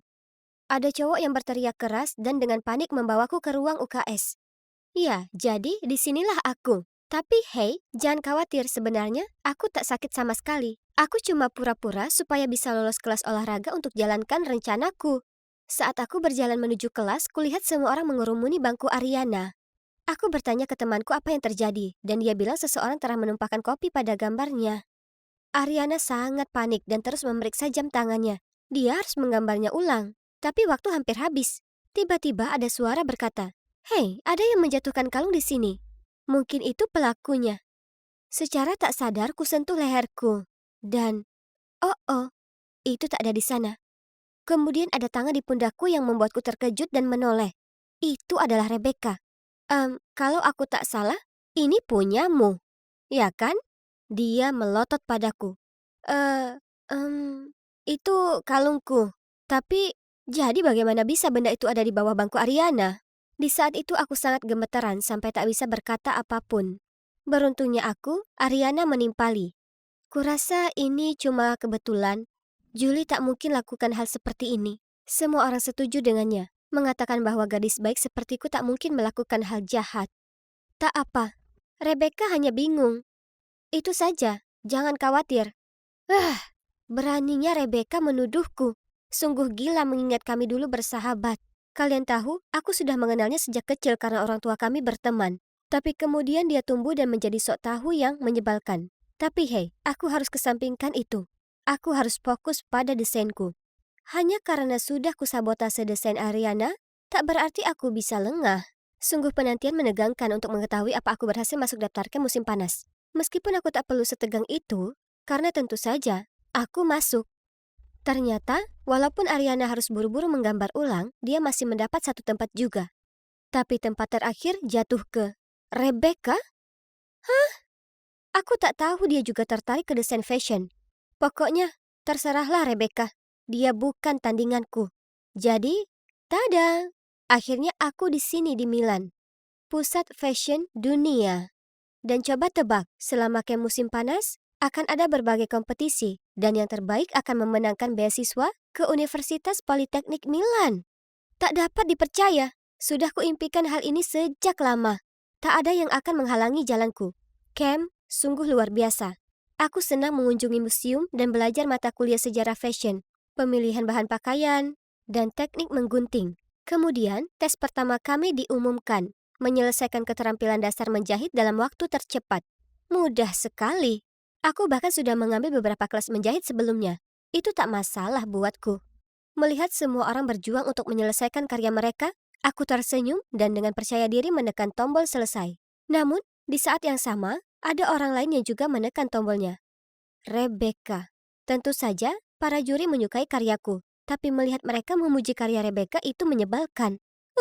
Kok bisa orang yang tak pernah ikut kelas menjahit sebelumnya bisa begitu hebat? 2 minggu di camp musim panas berlalu. Kemudian tantangan terakhir pun tiba, yang akan menentukan pemenang. Semua kandidat mendapat sepotong kain lebar, dan hanya itu yang diberikan ke kami, yang artinya tak ada ruang untuk kesalahan. Semua orang berusaha fokus dan mendesain dengan intensitas maksimal. Kulirik Rebecca, yang sepertinya hampir selesai dengan gaunnya. Dan jujur, gaun putrinya tampak simpel, tapi elegan. Tiba-tiba, itu membuatku cemas. Sejak kapan dia jadi begitu menyebalkan? Kami istirahat sebentar di siang hari, jadi semua orang pergi makan siang. Sementara aku tinggal sedikit lebih lama untuk menyelesaikan tes. Aku hanya tak selera makan, mengetahui gaunku belum sempurna.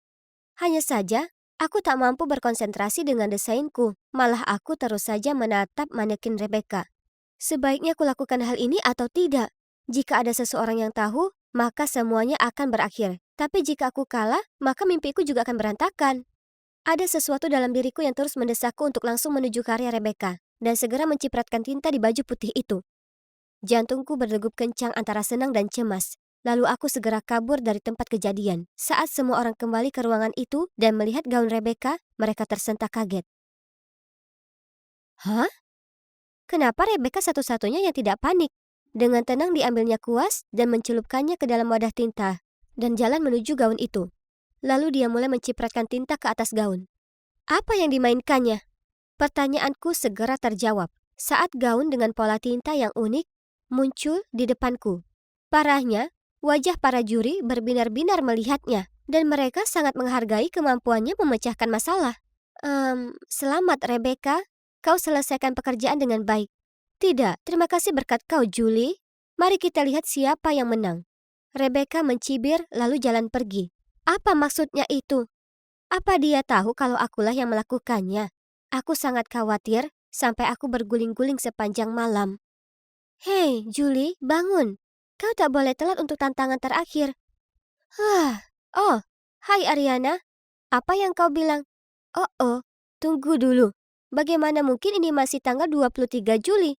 Apa aku memimpikan ini semua? Tapi ini sungguh aneh.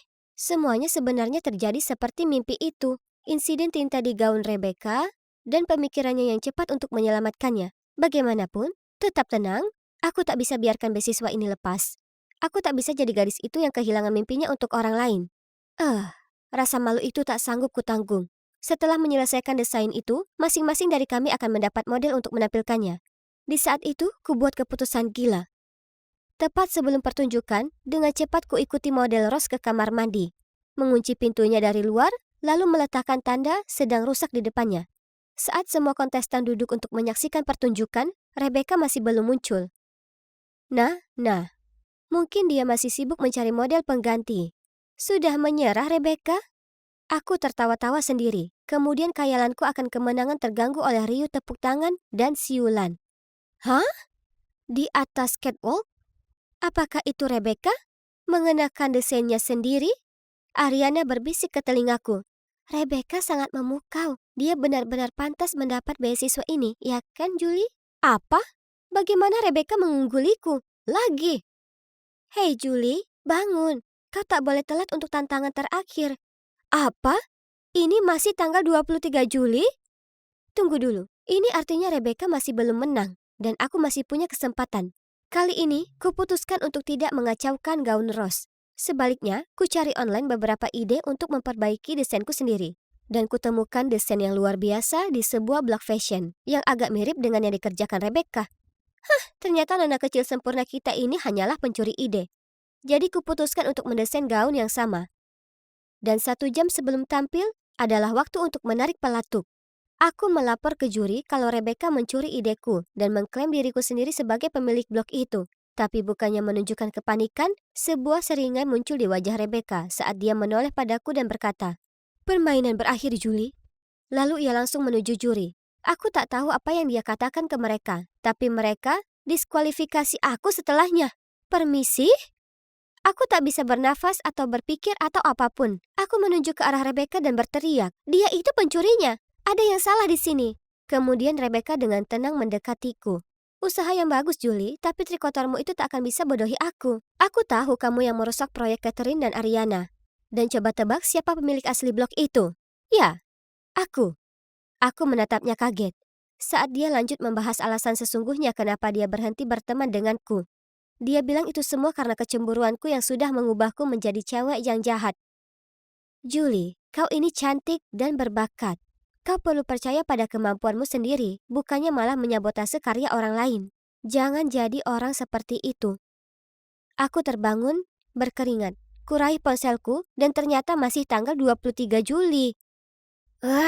Kumohon bisakah hari ini berakhir saja? Tapi mungkin ini hal baik, karena ini artinya aku punya kesempatan memperbaiki keadaan.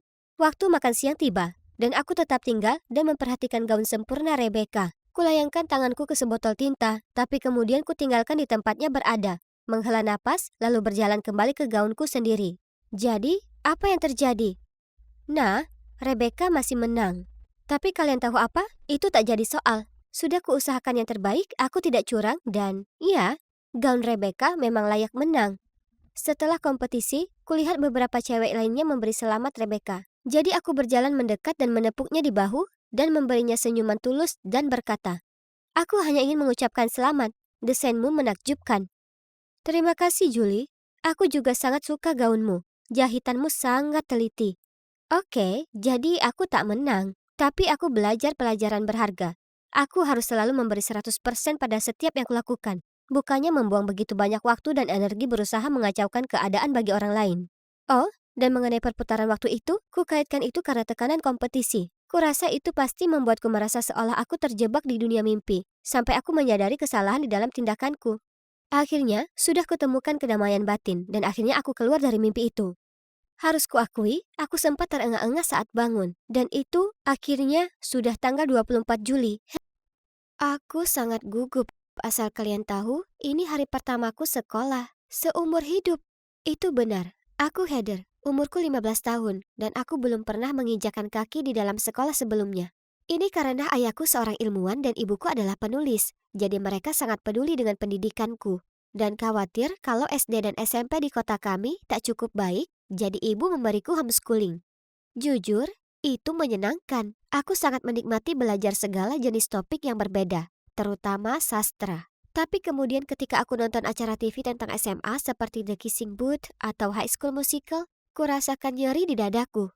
Aku melewatkan begitu banyak hal, seperti berteman dan ngobrol dengan cowok. Aku putus asa ingin miliki apa yang dipunyai cewek-cewek di TV itu.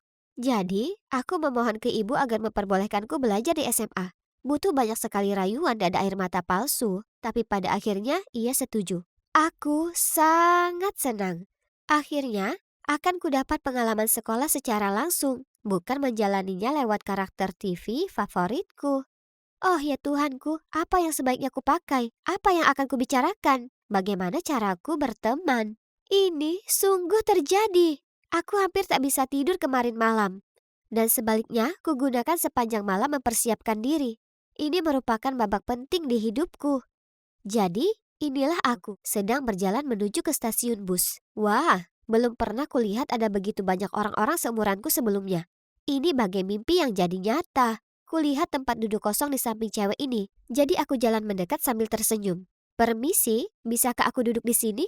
Cewek itu menatapku ke atas dan ke bawah, memutar matanya, lalu meletakkan tasnya di tempat duduk itu. Maaf, sudah ditempati. Oke, tak apa. Aku akan duduk sendiri di belakang kalau begitu, tak masalah.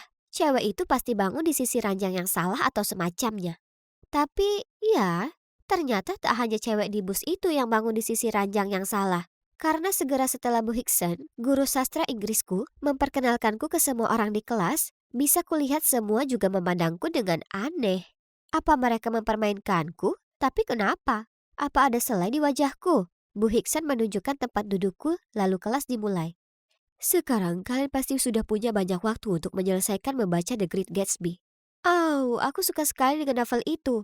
Di sepanjang novel, Fitzgerald senantiasa merujuk pada cahaya hijau yang terus digapai Gatsby. Ada yang bisa memberitahuku cahaya hijau itu melambangkan apa? Kulihat sekeliling, memperkirakan semua orang mengangkat tangan.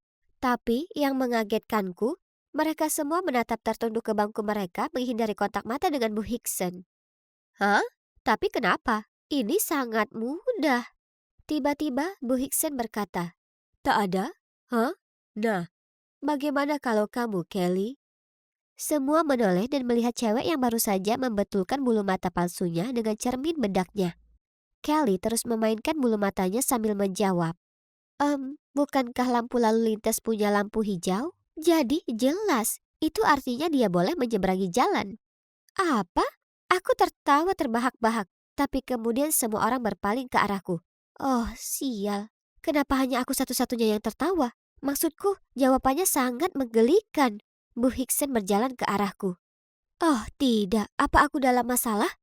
Heather kelihatannya satu-satunya orang di sini yang paham kenapa jawaban Kelly itu konyol. Bisakah kau jelaskan ini pada teman sekelasmu? Warna hijau sendiri menggambarkan ide keserakahan dan uang sebagai simbol ketertarikan Gatsby terhadap Daisy. Gatsby sudah mendapatkan semua yang diimpikan tiap orang, tapi tetap saja dia mengejar cahaya ini, atau dalam kata lain, mengejar cinta dalam hidupnya, Daisy. Bu Hickson tersenyum puas padaku, menepuk bahuku lalu berkata, itu benar. Bagus sekali, Heather. Tiba-tiba seseorang batuk sambil berkata, cupu. Semua orang mulai tertawa. Yang benar saja, bagaimana bisa mereka menertawakan hal ini tapi tidak dengan jawaban Kelly yang bodoh? Diam. Bu Hickson lalu menoleh ke Kelly dan berkata, mungkin jika kau gunakan matamu untuk sungguh membaca buku, daripada hanya menggunakannya hanya untuk pakai bulu mata palsu, maka Heather di sini tak perlu membantumu. Kelly melirikku, jadi aku tersenyum padanya. Tapi, kenapa dia menatapku tajam? Apa aku melakukan kesalahan? Setelah kelas selesai, kutempelkan foto lucu di lokerku saat Kelly dan kedua temannya, Samantha dan Britney, muncul di sebelahku. Heather, ya kan? Ya, itu benar. Oh ya Tuhan, sweatermu itu, kau suka? Ibuku sangat jelek. Kenapa kau pakai itu? Cuacanya bahkan tidak dingin. Apa cerminmu rusak atau apa? Kalau tidak, kenapa kau memilih pakaian yang tak karuan? Kemudian ketiganya mulai tertawa. Apa maksudmu? Aku dandan seperti Jess di New Girl. Dia terlihat menawan, bukan? Ini malah membuat mereka tertawa lebih keras. Sementara aku masih bingung dengan apa yang baru saja terjadi, ada cewek bernama Taylor datang menghampiri. Hai, aku tak sengaja dengar yang kalian bicarakan tadi. Sebenarnya, New Girl tamat beberapa tahun lalu, jadi gayanya ini agak ketinggalan zaman. Coba nonton Emily in Paris. Itu yang sedang tren sekarang. Oh ya Tuhan, aku tak terpikir itu. Pantas saja cewek di bus tadi. Oh tunggu, pantas saja semua orang di sekolah menatapku aneh.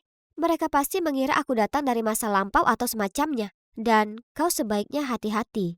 Kelly dan gengnya suka mengganggu yang lain, dan kurasa kau adalah target baru mereka. Oh, jadi tatapan Kelly di kelas tadi bukan hanya tatapan biasa. Tapi memangnya kenapa? Trims, tapi aku tak takut dengan mereka. Aku paham tipe cewek jahat seperti ini. Mereka menggonggong tapi tak menggigit. Jadi malam itu aku maraton nonton Emily in Paris. Itu sangat apik. Ku pelajari gaya fashionnya dan ku kombinasikan beberapa pakaian. Kulihat diriku di cermin dan oh ya ampun, aku memang terlihat berbeda. Hari berikutnya di sekolah, tak ada seorang pun yang menatapku lucu. Bagaimana? Saran Taylor sangat membantu. Di akhir pekanku yang pertama, telah kujadikan diriku sendiri murid kesayangan guru. Terdengar hebat, ya? Percaya padaku, tidak demikian. Setiap kali guru memujiku, Kelly dan teman-temannya memberiku pandangan sinis.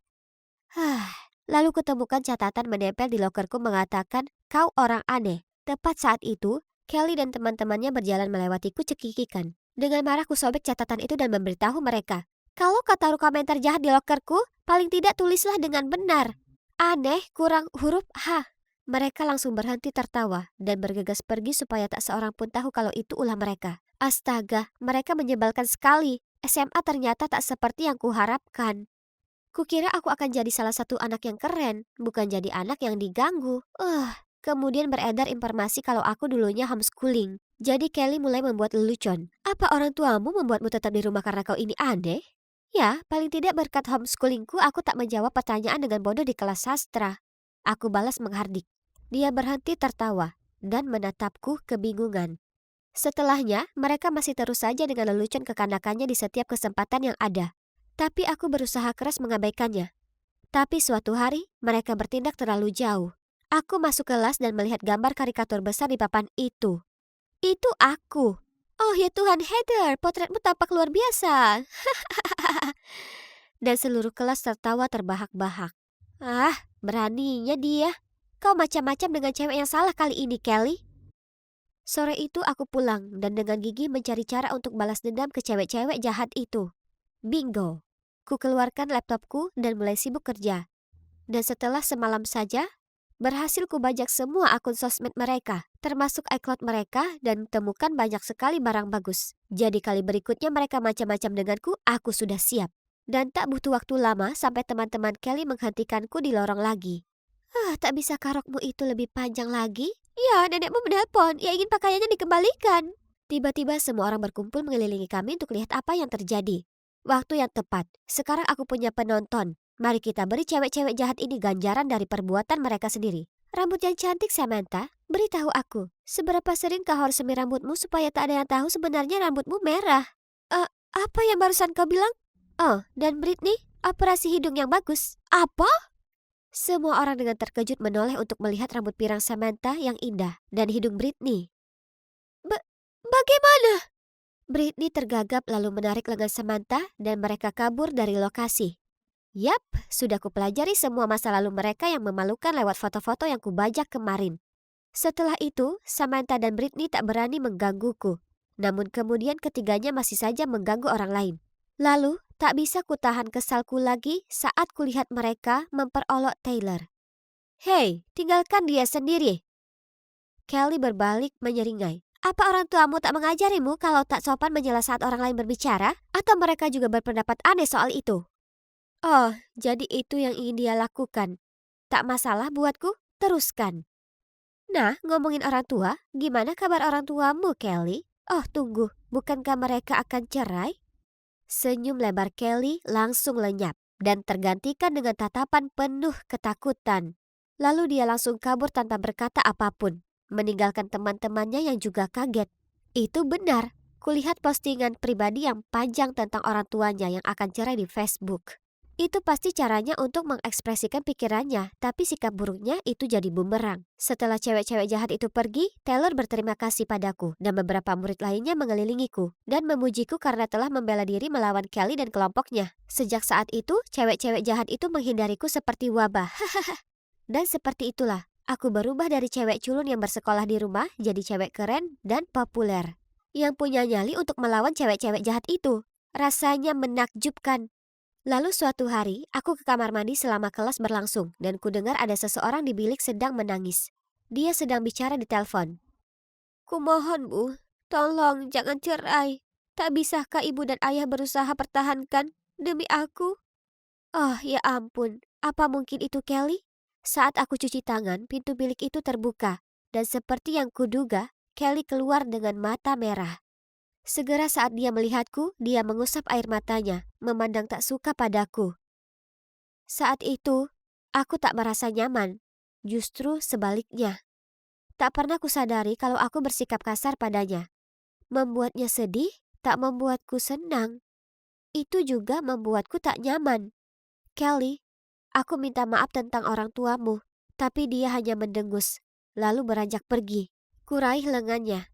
Kumohon, Kelly, aku tak bermaksud menyakitimu. Kelly menatap mataku lalu berkata, tapi kau lakukan itu. Aku tahu, aku minta maaf.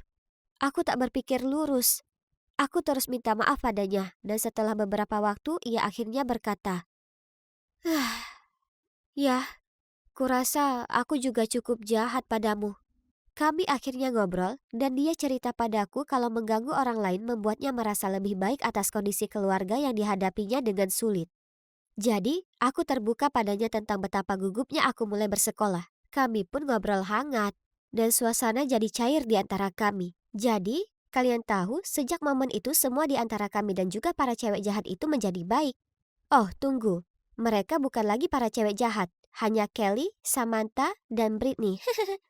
Mereka telah belajar kalau tindakan mereka terhadapku dan murid lain itu tak baik. Dan mereka akhirnya paham rasanya ditertawakan. Jadi mereka tak lakukan itu lagi ke orang lain. Jadi, pada akhirnya, SMA berubah menjadi cukup menakjubkan. Seperti yang sudah kubayangkan. Tapi bahkan lebih 5, 6, 7, 8. Wah, sayang, kau hebat sekali. Oh, tidak, aku lupa hitunganku. Berapa lama dia sudah berdiri di sana? Oh, maaf, aku tak bermaksud mengagetkanmu. Bisakah kau ajari aku beberapa gerakan? Aku ragu, tapi aku tak ingin terdengar jahat. Jadi, tentu Carol. Masuklah. Akan kutunjukkan gerakan dasar. Kulakukan beberapa gerakan sederhana untuk dia ikuti. Tapi astaga, dia buruk sekali. Melihat wanita paruh baya yang tak langsing ini mencoba gerakan front lunge dan high V, bukan sesuatu yang kau lihat setiap hari. Tapi, kuhargai upayanya untuk lebih mengenalku. Oh, maaf. Kalian pasti bertanya-tanya kenapa ku panggil ibuku dengan nama pendeknya. Nah, sebenarnya dia bukan ibuku. Dia ibu tiriku. Kalian tahu, ibuku meninggal saat aku 10 tahun. Kemudian, tahun lalu saat usiaku 15 tahun, ayah mulai menemui seseorang lagi dengan bantuan Mak Comblang. Karena dia mengira penting bagiku memiliki sosok ibu, dan itulah bagaimana ia akhirnya menikahi Carol. Aku menikmati waktu kebersamaan dengan Carol, tapi dengan cepat jadi agak tak nyaman. Dia menontonku latihan gerakan cheerleader tiap malam, mulai ngobrolin cowok di sekolahku, dan juga memaksa maraton nonton serial TV bersamaku. Ya, kalian semua pasti tahu betapa canggungnya saat ada orang dewasa duduk di sebelahmu, sementara muncul adegan ciuman romantis di layar, ya kan? Tuhan, aku butuh privasi. Kemudian suatu kali aku tiba di rumah dari sekolah mendapatinya berada di kamarku, melihat-lihat make upku. Donna, sayang, bagaimana caranya kau pakai ini? Oke, ini agak berlebihan. Ia kelewat batas di sini, mengotak-ngatik barangku tanpa izin. Tapi aku tak bisa marah juga padanya. Kalian tahu, Carol itu definisi dari ibu rumah tangga yang ideal. Ia sosok wanita baik hati, dan ia selalu menjaga rumah tetap bersih dan masak makanan yang lezat. Mungkin ia habiskan terlalu banyak waktu melakukannya sampai tak punya waktu merawat penampilannya. Hei, semua orang pantas merasa cantik, ya kan? Jadi, kutunjukkan padanya bagaimana cara memakai makeup. Carol, kau lakukan banyak hal untuk ayah dan aku, jadi kurasa ini waktunya kau merawat dirimu sendiri. Bagaimana kalau kita ke mall besok? Aku mau sekali. Kukira aku melakukan hal baik untuknya. Aku tak tahu kalau ini awal mula dari sesuatu yang gila. Hari berikutnya di mall, aku mengajaknya ke toko pakaian di mana wanita seusianya belanja. Ku angkat sebuah blus cantik tapi dia menggelengkan kepalanya. Kemudian yang membuatku sangat terkejut, ia memaksa kami pergi ke toko The Pull and Bear di sebelahnya. Tapi Carol, ini untuk remaja. Tapi dia tetap menggiring kami ke sana. Lalu dia menunjuk sebuah pakaian dan bertanya apa aku bisa mencoba itu untuknya. Aku ingin hari ini untuknya. Bukan aku. Tapi, oke, selama dia senang, aku keluar dari ruang ganti dan berputar. Dan penjaga toko langsung memujiku. Lalu, Carol tiba-tiba menengok ke penjaga toko itu dan memintanya mengambilkan baju yang sama dalam ukuran XL. Apa? Apa dia akan memakainya juga? Carol dengan malu-malu melangkah keluar dari tirai dan bertanya, "Jadi, bagaimana menurutmu?" Aku terpaku sesaat. Maksudku, lihatlah dirinya. Dia tampak konyol, tapi aku tak bisa katakan itu padanya. Jadi dengan enggan kuacungkan jempol padanya. Dan seperti itulah, Carol membelikan kami baju-baju yang sama persis. Tapi ada lagi. Dia menyarankan agar kami memakainya sekarang juga, saat kami masih di mall. Aku berseru, apa tak sebaiknya kita simpan untuk acara khusus? Tapi keputusannya sudah bulat. Jadi inilah kami, anak perempuan dan ibu tiri yang sedang berjalan di mall dengan baju kembaran. Bisa kurasakan semua mata tertuju pada kami. Kami bahkan berpapasan dengan salah satu temanku dan dia salah duga Carol itu sepupuku. Paling tidak sampai dilihatnya wajah Carol. Cewek malang itu seperti baru saja melihat Annabelle. Carol tentunya tersanjung karena di perjalanan pulang dia tersipu sambil berkata, "Kalau dipikir, temanmu mengira aku ini sepupumu. Sebaiknya ku pakai baju sepertimu lebih sering, itu membuatku lebih mudah." Dan aku tak bercanda dengan kalian. Dia benar-benar serius. Sejak saat itu, ia mulai berdandan seperti ABG. Atau lebih tepatnya, sepertiku. Persis sepertiku. Rupanya, hanya aku yang menganggap itu aneh di rumah ini. Karena ayahku tak berkomentar apapun. Aku perlu bicara dengannya. Atau kalau tidak, seseorang di sekolah akan melihat dan mengolokku. Jadi malam itu, aku turun ke bawah melihat Carol duduk di sofa, membaca majalah. Kuhela nafas dalam-dalam dan berkata, Carol, bisakah kita? Oh, hai sayang. Dengar, aku sedang memilih kue untuk pesta ulang tahunmu yang akan datang. Kuharap itu tak apa. Oh, tidak. Kenapa dia selalu bersikap sangat manis dan baik? Ini membuatku merasa sangat tidak enak. Dia sudah berbuat sangat banyak untukku dan yang kulakukan hanyalah mengeluh. Jadi jelas saja, aku tak membahas soal ia meniru gayaku. Itu hanya masalah sepele, ya kan? Sebaliknya, aku duduk di sampingnya dan kami membicarakan tentang pesta ulang tahun itu. Kemudian ia tunjukkan beberapa gaun cantik di ponselnya dan memintaku untuk memilih salah satu untuk pestaku. Aku sangat suka yang ini. Carol tersenyum. Oh, itu kelihatan cantik sekali. Pilihan yang bagus, sayang. Bayangkan betapa memukaunya kita memakai ini. Kita? Oh, tidak lagi. Itu harus sekarang atau tidak sama sekali untuk bicara dengannya tentang ini. Carol, kurasa sebaiknya kita tidak. Tapi persis di saat itu, ayah datang dari kantor. Kenapa kalian berdua masih bangun larut malam begini? Sebelum aku bisa berkata apapun, Carol lari ke arahnya. Donna dan aku akan pakai gaun ini di pesta ulang tahunnya. Bagaimana menurutmu? Bagus. Apapun yang membuat para gadisku ini senang. Aku tak bisa menghadapi rasa malu karena berpakaian sama dengan Carol sekali lagi. Di hari spesialku. Aku harus lakukan sesuatu. Aku punya rencana, tapi waktunya harus tepat. Jadi, di hari pestaku, saat Carol menyetrika bajunya, aku segera masuk dan bilang padanya kalau kurir baru saja mengirim kue yang salah. Carol panik, lalu segera turun ke bawah. Hah, berhasil. Sekarang mari kita mulai. Dan, ya, 10 menit kemudian, seperti yang kuduga, kami semua mendengar jeritan keras dari atas. Aku dan ayah segera masuk dan melihat Carol duduk di tempat tidur menangisi gaun itu. Sayang, apa yang terjadi? Dia mengangkat gaun itu. Lihat, ini rusak. Ada bekas terbakar berbentuk setrikaan di atasnya. Ya, kalian menduganya. Itu semua ulahku. Saat Carol meninggalkan ruangan, kuputar suhu setrika jadi maksimal. Ya Tuhan, aku harus benar-benar mencubit diriku sendiri supaya tak tertawa. Tapi tiba-tiba, Carol melihatku dan dengan nada serius berkata, "Kau perlu berganti baju yang lain." Apa? Dia tak mungkin serius, ya kan? Tak apa, Carol. Kau bisa memakai gaun yang lain. Aku tak keberatan. Tidak, ini tak baik-baik saja. Kita sudah rencanakan ini. Ambil gaun biru yang kita berdua punya. Dengar, kurasa kita sebaiknya tak memakai gaun yang sama. Itu aneh. Kemudian ayahku memotong. Tak ada waktu untuk berdebat. Para tamu sudah menunggu di bawah. Jadi Donna, sana ganti pakaian. Sulit dipercaya. Ini sangat memalukan. Semua kerabatku memuji kami, tapi aku tahu mereka pasti menertawakan dalam hati. Teman-temanku sebaliknya mendengus dan mengataiku kami terlihat seperti versi hemat si kembar Olsen. Kupikir hari itu sudah jadi mimpi buruk, tapi kemudian jadi makin menyebalkan saat ia bahkan meniru perilakuku. Suatu sore, pacarku, Thomas, datang dan kami semua makan pizza di ruang tamu. Aku menggigit dan berkata, OMG, enaknya. Dan berikutnya yang ku tahu, Carol mengutip kata-kataku saat dia menyesap diet kok miliknya. Lebay.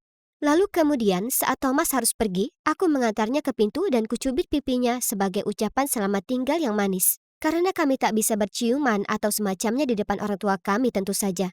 Tapi coba tebak, hanya 5 menit kemudian, Carol tiba-tiba duduk di dekat ayahku dan lakukan hal yang sama padanya. Itu sangat aneh dan ayah sama sekali tak terkesan juga. Tapi inilah hal terburuknya. Beberapa hari kemudian, temanku telah mengirimiku tautan ke akun TikTok Carol. Oh, ya ampun. Itu video ayahku dan disukai oleh ribuan. Kemudian tiba-tiba ku dengar suara berisik dari lantai bawah. Carol? Carol! Carol bergegas keluar dari dapur, tampak bingung. Ada masalah apa, sayang? Masalah apa? Teman sekantorku baru saja mengirimiku video kau mengerjaiku. Semua orang sudah melihatnya, bahkan bosku, pelangganku, semuanya. Bagaimana aku pergi ke kantor sekarang, mengacaukan karirku? Apa itu maumu? Terlalu berlebihan untuk sebuah ketidaksengajaan. Iya, video yang kubicarakan ini, di mana Carol memanggang kue buah untuk ayahku lalu kemudian menghantamkan wajah ayah ke kue itu. Saat ayah mendongak ke atas, ada 2 irisan stroberi menempel di matanya. Dia terlihat seperti badut menyeramkan dari film IT. Ia mengunggahnya di akun TikToknya dan langsung jadi viral. Aku sudah lakukan itu ke temanku beberapa waktu lalu saat kami pesta tidur. Dan aku tak menyangka kalau Carol akan menirunya. Keluar dari rumahku! Teriakan ayah mengejutkanku. Sementara Carol menangis dan memohon. Tolong sayang, jangan lakukan ini. Aku minta maaf. Tapi ayah tak mau dengar dan hanya menyuruhnya mengemasi barang dan menyingkir dari pandangannya segera. Saat ia mulai beranjak, ku pegang lengannya. Carol, tunggu. Aku tahu kau sudah meniru gaya berpakaianku dan perilakuku. Dan sekarang, TikTok ini. Tapi kau pasti punya alasan untuk itu, kan? Carol mengangguk. Jadi aku menenangkan ayah dan kami duduk bersama Carol saat dia menangis bercerita. Suami pertamaku sering mengolok-ngolok penampilanku yang terlihat kusam. Dia bahkan melarangku pergi ke acara keluarga karena dia bilang penampilanku memalukan untuknya. Kemudian akhirnya, dia tak tahan lagi melihatku. Jadi diserahkannya berkas perceraian padaku. Sekarang aku dengan ayahmu. Aku khawatir dia juga akan terganggu dengan penampilanku. Dan aku akan ditinggal lagi. Tapi dia mengagumimu. Karena itu kupikir kalau aku berusaha jadi lebih sepertimu, maka ayahmu akan mengagumiku juga. Ya Tuhan, mantan Carol itu sungguh brengsek. Bagaimana mungkin seseorang ingin bercerai hanya karena pasangannya tak bakat dandan? Aku memeluknya erat dan berkata, tak ada yang akan meninggalkanmu. Kau adalah bagian dari keluarga ini. Tapi bagaimana kalau kita carikan kau gayamu sendiri yang baru, daripada meniruku? Oke? Carol mengangguk padaku dengan senyum tipis sementara masih sesegukan.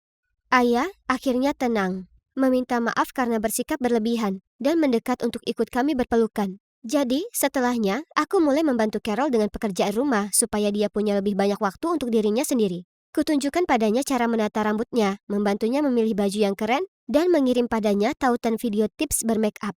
Sekarang, ia sudah punya image cantiknya sendiri. Dia mengingatkanku akan Martha Stewart. Hahaha. Aku selalu mengira ibu tiriku itu gila, tapi rupanya setiap orang punya kisahnya sendiri, ya kan? Dan kita sebaiknya mengenal mereka terlebih dahulu sebelum mengambil kesimpulan. Semua orang seharusnya merasa baik tentang dirinya sendiri, dan tak seorang pun boleh membuat mereka merasa sebaik. Dadah, Tante.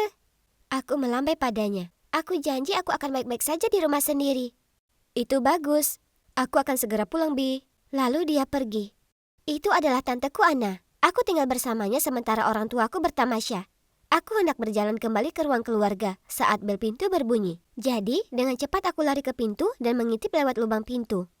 Ah, itu ibuku. Cepat-cepat ku buka pintunya dan bergegas keluar untuk memeluknya erat. Ibu, kenapa ibu kembali begitu cepat?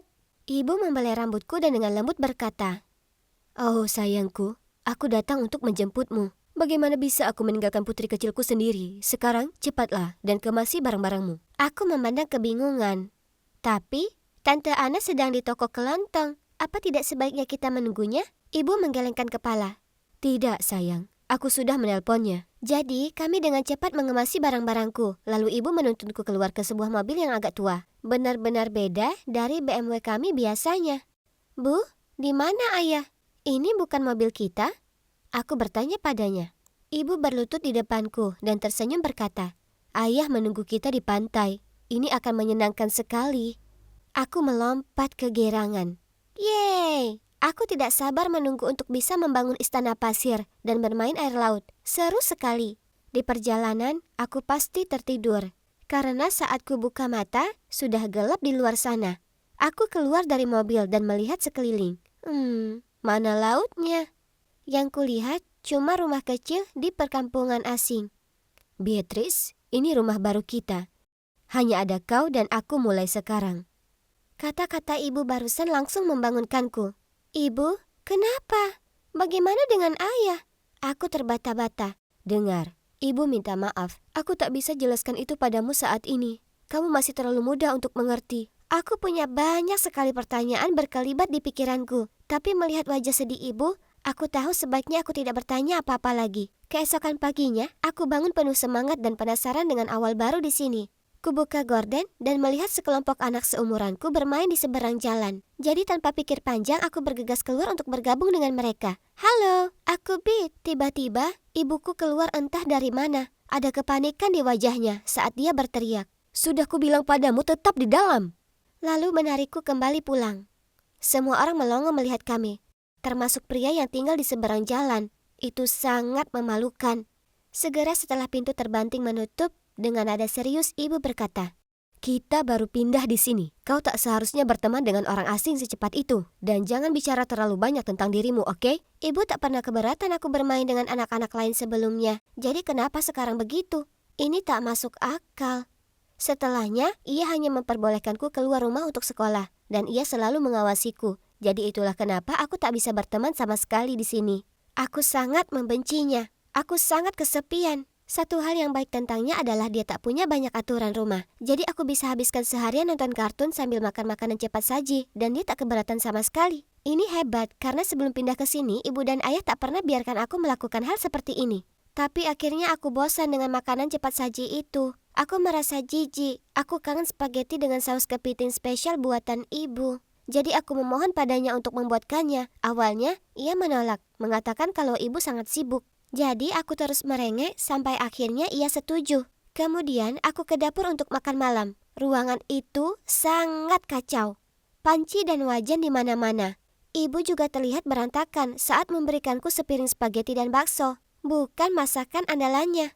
Ya, oke, ini kelihatannya enak kok. Jadi ku ambil segarpu penuh sementara ibu melihat. Air! Aku butuh air! Ya ampun, ini sangat asin. Dengan cepat mengganti piring pastaku dengan sekotak ayam goreng dan berkata, "Hari ini aku sibuk, jadi kurang fokus. Maaf sayang." Sikapnya yang canggung membuatku tertawa. "Tidak, tak apa kok Bu. Ibu kelihatannya sangat sibuk akhir-akhir ini karena ponselnya selalu berdering. Panggilan telepon itu bahkan ada saat larut malam saat aku tidur. Jadi dia selalu diam-diam keluar untuk mengangkatnya. Kurasa jadi ibu tunggal itu berat. Jadi aku berusaha untuk lebih pengertian."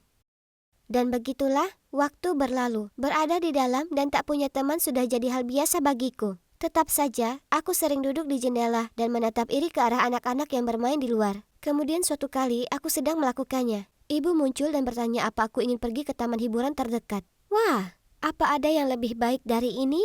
Aku melompat dan bertepuk tangan dengan penuh semangat lalu melingkarkan lenganku memeluknya. Jujur, tamannya cukup kecil dan semuanya terlihat agak usang. Tapi ini tak masalah karena ini hari terbaik yang pernah kujalani. Ibu biasanya tak pernah suka wahana atau permainan, tapi hari ini berbeda. Ia bahkan bersemangat saat ia melihat kios lempar kantung kacang. Dirobohkannya kaleng-kaleng dalam sekali lemparan dan menangkan untukku boneka kelinci besar.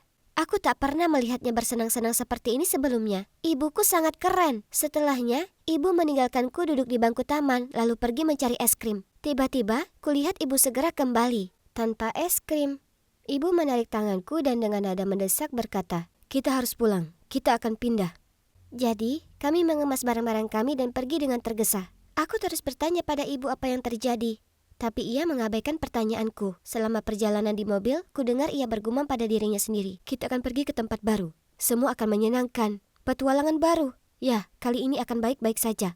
Aku mungkin masih muda, tapi aku tak bodoh. Aku tahu ia sembunyikan sesuatu. Tapi ia ibuku, dan aku tak mau membuatnya kesal dengan mengajukan berbagai pertanyaan. Jadi aku tetap diam dan akhirnya tertidur. Sekali lagi, aku terbangun di tempat asing dan menatap keluar jendela. Aku tak masalah dengan tempat ini sebagaimana halnya dengan yang sebelumnya. Aku tak ingin terikat dengan tempat itu karena aku tak tahu berapa lama sebelum ibu membuat kami pindah lagi. Tapi ada satu hal yang mengusikku. Di seberang jalan ada pria yang menatap lurus ke rumah baru kami.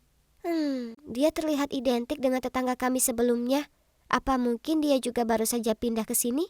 Sungguh kebetulan. Aku menyebutkan pria itu ke ibu, tapi ibu bilang padaku tak mengenalnya. Lalu kemudian dengan tegas menyuruhku untuk jangan pernah berinteraksi dengannya. Di sekolah, aku adalah anak aneh yang tak bicara dengan siapapun. Semakin bertambah usiaku, makin buruk rasanya. Dan anak lain menertawakanku, dan kudengar mereka memanggilku aneh di belakangku. Aku merasa begitu kesepian dan depresi. Jadi di rumah aku sering hanya duduk di dekat jendela dengan sebuah buku dan berusaha berpura-pura petualangan yang kubaca terjadi padaku. Parahnya, ibu bersikap bahkan lebih aneh dari biasanya. Kapan hari saat aku sampai rumah dari sekolah, kudapati ia membuang makanan yang masih sangat baik dari kulkas. Beberapa bahkan masih baru. Aku bertanya kenapa ia melakukannya dan ia menjawab, "Itu sudah rusak, jadi kubuang." Kemudian ia mulai menggosok kulkasnya. Baunya tak mau hilang, kenapa tak bisa hilang? Apa yang ia bicarakan? Semuanya tampak baik-baik saja. Apa yang terjadi? Kemudian aku menemukan bahwa ibu sering meninggalkan rumah larut malam dan tak kembali sehingga subuh. Aku tahu kalau kutanyakan ini padanya, ia tak akan mengatakan apapun, jadi malam itu aku menyelinap dan membuntutinya. Ibu mengenakan pakaian hitam dengan topi dan syal besar menutupi wajahnya, meskipun di luar sana tidak begitu dingin. Kenapa menyamar? Kemudian, apa kalian percaya? Aku melihatnya pergi ke rumah tetangga dan memeluknya di terasnya. Aku melompat keluar dari kegelapan dan berteriak, "Ibu, apa yang terjadi? Kukira kita seharusnya tak bicara dengan pria ini." Ia menatapku kaget. Di saat itu, ibu menerima sebuah pesan. Dengan suara panik ia bicara padaku. "Beatrice, kita harus pergi, sekarang. Aku akan jelaskan semuanya nanti, aku janji." Tepat setelah itu, pria misterius itu melambai pada kami dan menyuruh kami masuk ke mobilnya. Lalu ia mengebut di sepanjang malam. Setelah kesadaranku kembali, aku menoleh ke ibu dan bertanya, "Kuharap ada penjelasan yang bagus." Sebenarnya kita berada dalam bahaya, sayang. Ini soal ayahmu, ia seorang penipu. Aku baru mengetahui ini saat sedang bertamasya dengannya dan aku sudah lari darinya sejak itu." "Apa? Aku tak pernah mengira ayahku jadi orang lain. Ini tak masuk akal." Kemudian, dengan sesegukan, ibu lanjut mengatakan kalau ayahku yang asli sebenarnya anggota organisasi rahasia. Tapi ia telah menghilang beberapa waktu dan sekarang organisasi itu mencari kami. Ia sering menerima pesan tak bernama dan telepon yang mengancamnya. Dia tak ingin aku bicara dengan orang asing kalau mereka adalah agen rahasia. Dan waktu itu, ibu membuang semua makanan karena ia telah menerima pesan ancaman akan meracuni makanan di rumah kami. Ia mengusap air matanya lalu berkata, "Ini adalah Joe. Kami kuliah di kampus yang sama dan dia sudah banyak membantu. Kami saling cinta, tapi aku tak berani memberitahumu karena aku takut kau tak akan mengerti." Aku memandang si Joe ini. Entahlah, ada yang tak beres dengannya. Tapi mungkin aku hanya parno. Maksudku, dia sudah membantu ibu, ya kan? Apa itu? Sejak aku tahu soal organisasi rahasia itu, aku sedikit gelisah. Bagaimana jika mereka tiba-tiba muncul dan membawaku dan ibu pergi? Aku tahu ibu juga khawatir karena ia terlihat menjaga jarak. Aku hanya ingin membuat semuanya lebih baik bagi kami berdua. Kemudian Natal pun tiba. Kali ini cukup spesial karena untuk pertama kalinya sejak kami bersembunyi, kami punya tamu. Ya, satu tamu, Joe. Kami bersulang untuk mengucap selamat Natal, tapi bukannya meletakkan gelas, ibu menenggaknya dalam sekali tegukan. "Ibu? Apa ibu minum malam ini?" Aku bertanya padanya tak percaya. "Tentu saja sayang, ini kan Natal. Biar ku beritahu kau, aku ini tak kalah dari pria kalau masalah minum." Aku menggigit bibirku sambil memikirkan ini. Ibu punya alergi alkohol dan paling banyak ia hanya menyesapnya sedikit saja. Tiba-tiba aku terpikir sesuatu. Mungkin ayah bukanlah penipunya selama ini. Bisa jadi itu adalah ibu? Ia menikmati wahana roller coaster, meskipun seingatku ibu takut ketinggian. Ia tak bisa masak, ia sekarang cinta Joe, si pria asing, dan ia bisa menenggak alkohol tanpa jatuh sakit. Jika ini benar, maka siapa yang bisa kupercaya sekarang? Ada yang tak benar, naluriku bisa merasakannya. Jadi hari berikutnya, diam-diam aku pergi ke kantor polisi, bukan ke sekolah seperti biasanya. Kemudian kutemukan sesuatu yang gila. Ternyata, orang tuaku yang asli sudah mencariku selama lebih dari 6 tahun. Ya Tuhan! Sementara ibu yang hidup denganku, siapa dia? Aku berusaha tenang sementara menunggu polisi untuk menghubungi orang tuaku terlebih dahulu. Dan segera saat mereka sampai di sana, kami bertiga menangis. Itulah saat ibuku yang asli memberitahuku seluruh kebenarannya. Sebenarnya, ia punya saudara kembar bernama Linda. Tak ada yang tahu tentang Linda dikarenakan masalah hutangnya. Kakek mengusirnya dan melarangnya muncul lagi di hadapan siapapun dari keluarga kami. Tapi, ibu tak bisa tidak mengakui kembarannya sendiri. Jadi diam-diam ibu memberinya uang. Kemudian suatu kali, Linda meminta terlalu banyak sampai ibu menolaknya. Tak disangka, ia datang dan menculikku untuk memaksa ibuku mengiriminya uang. Selama itu, ibuku terus mengirim uang padanya untuk memastikan kebutuhanku tercukupi. Tapi ibu belum memberi informasi tentang Linda ke polisi. Karena ibu masih ingin bicara terlebih dahulu padanya, supaya saudaranya tak akan terkena masalah. Wah, ini terlalu sulit untuk diterima. Setelahnya, ibu berlari ke ayah yang sedang menunggu untuk bicara dengan polisi. Ibu meraih tangan ayah dan memohon padanya agar memberi Tante Linda kesempatan. Seperti yang kalian tahu, aku kehilangan kesempatan menjalani masa kecil yang normal karena tanteku. Dan apa yang dilakukannya itu salah. Tapi ada bagian dari diriku yang selalu peduli padanya. Karena dia mengasuhku selama bertahun-tahun. Dan hatiku mendesakku untuk mengatakan, "Ayah, aku juga tak ingin menyerahkannya." Ayah melihatku dengan ragu. Tapi pada akhirnya, ia mengangguk setuju. Jadi, kami memutuskan untuk menanganinya sendiri, tanpa campur tangan polisi. Kemudian hari berikutnya, sesuai rencana, aku di halaman depan dengan ibuku yang palsu. Saat kembarannya berjalan menuju rumah kami dan menemuinya. Setelah Tante Linda melewati rasa kagetnya di awal, ia mengakui semuanya padaku. Itu menyedihkan. Tapi sekarang aku lega semua sudah berlalu. Ibu melunasi semua hutang saudaranya dengan satu syarat, bahwa dia tak boleh sekalipun mendekatiku lagi. Sekarang aku kembali pulang dengan orang tuaku yang asli. Akan butuh penyesuaian diri karena aku sudah lupa bagaimana cara berteman. Dan pergi keluar sendirian membuatku gugup. Sepertinya kenangan petualangan dengan Tante Linda yang tak diundang itu mungkin akan menghantuiku selama beberapa waktu. Aku tahu aku harus berusaha dan melanjutkan hidup. Aku tak bisa kembalikan 6 tahun yang telah berlalu, tapi aku bisa lakukan yang terbaik dan merengkuh masa depan.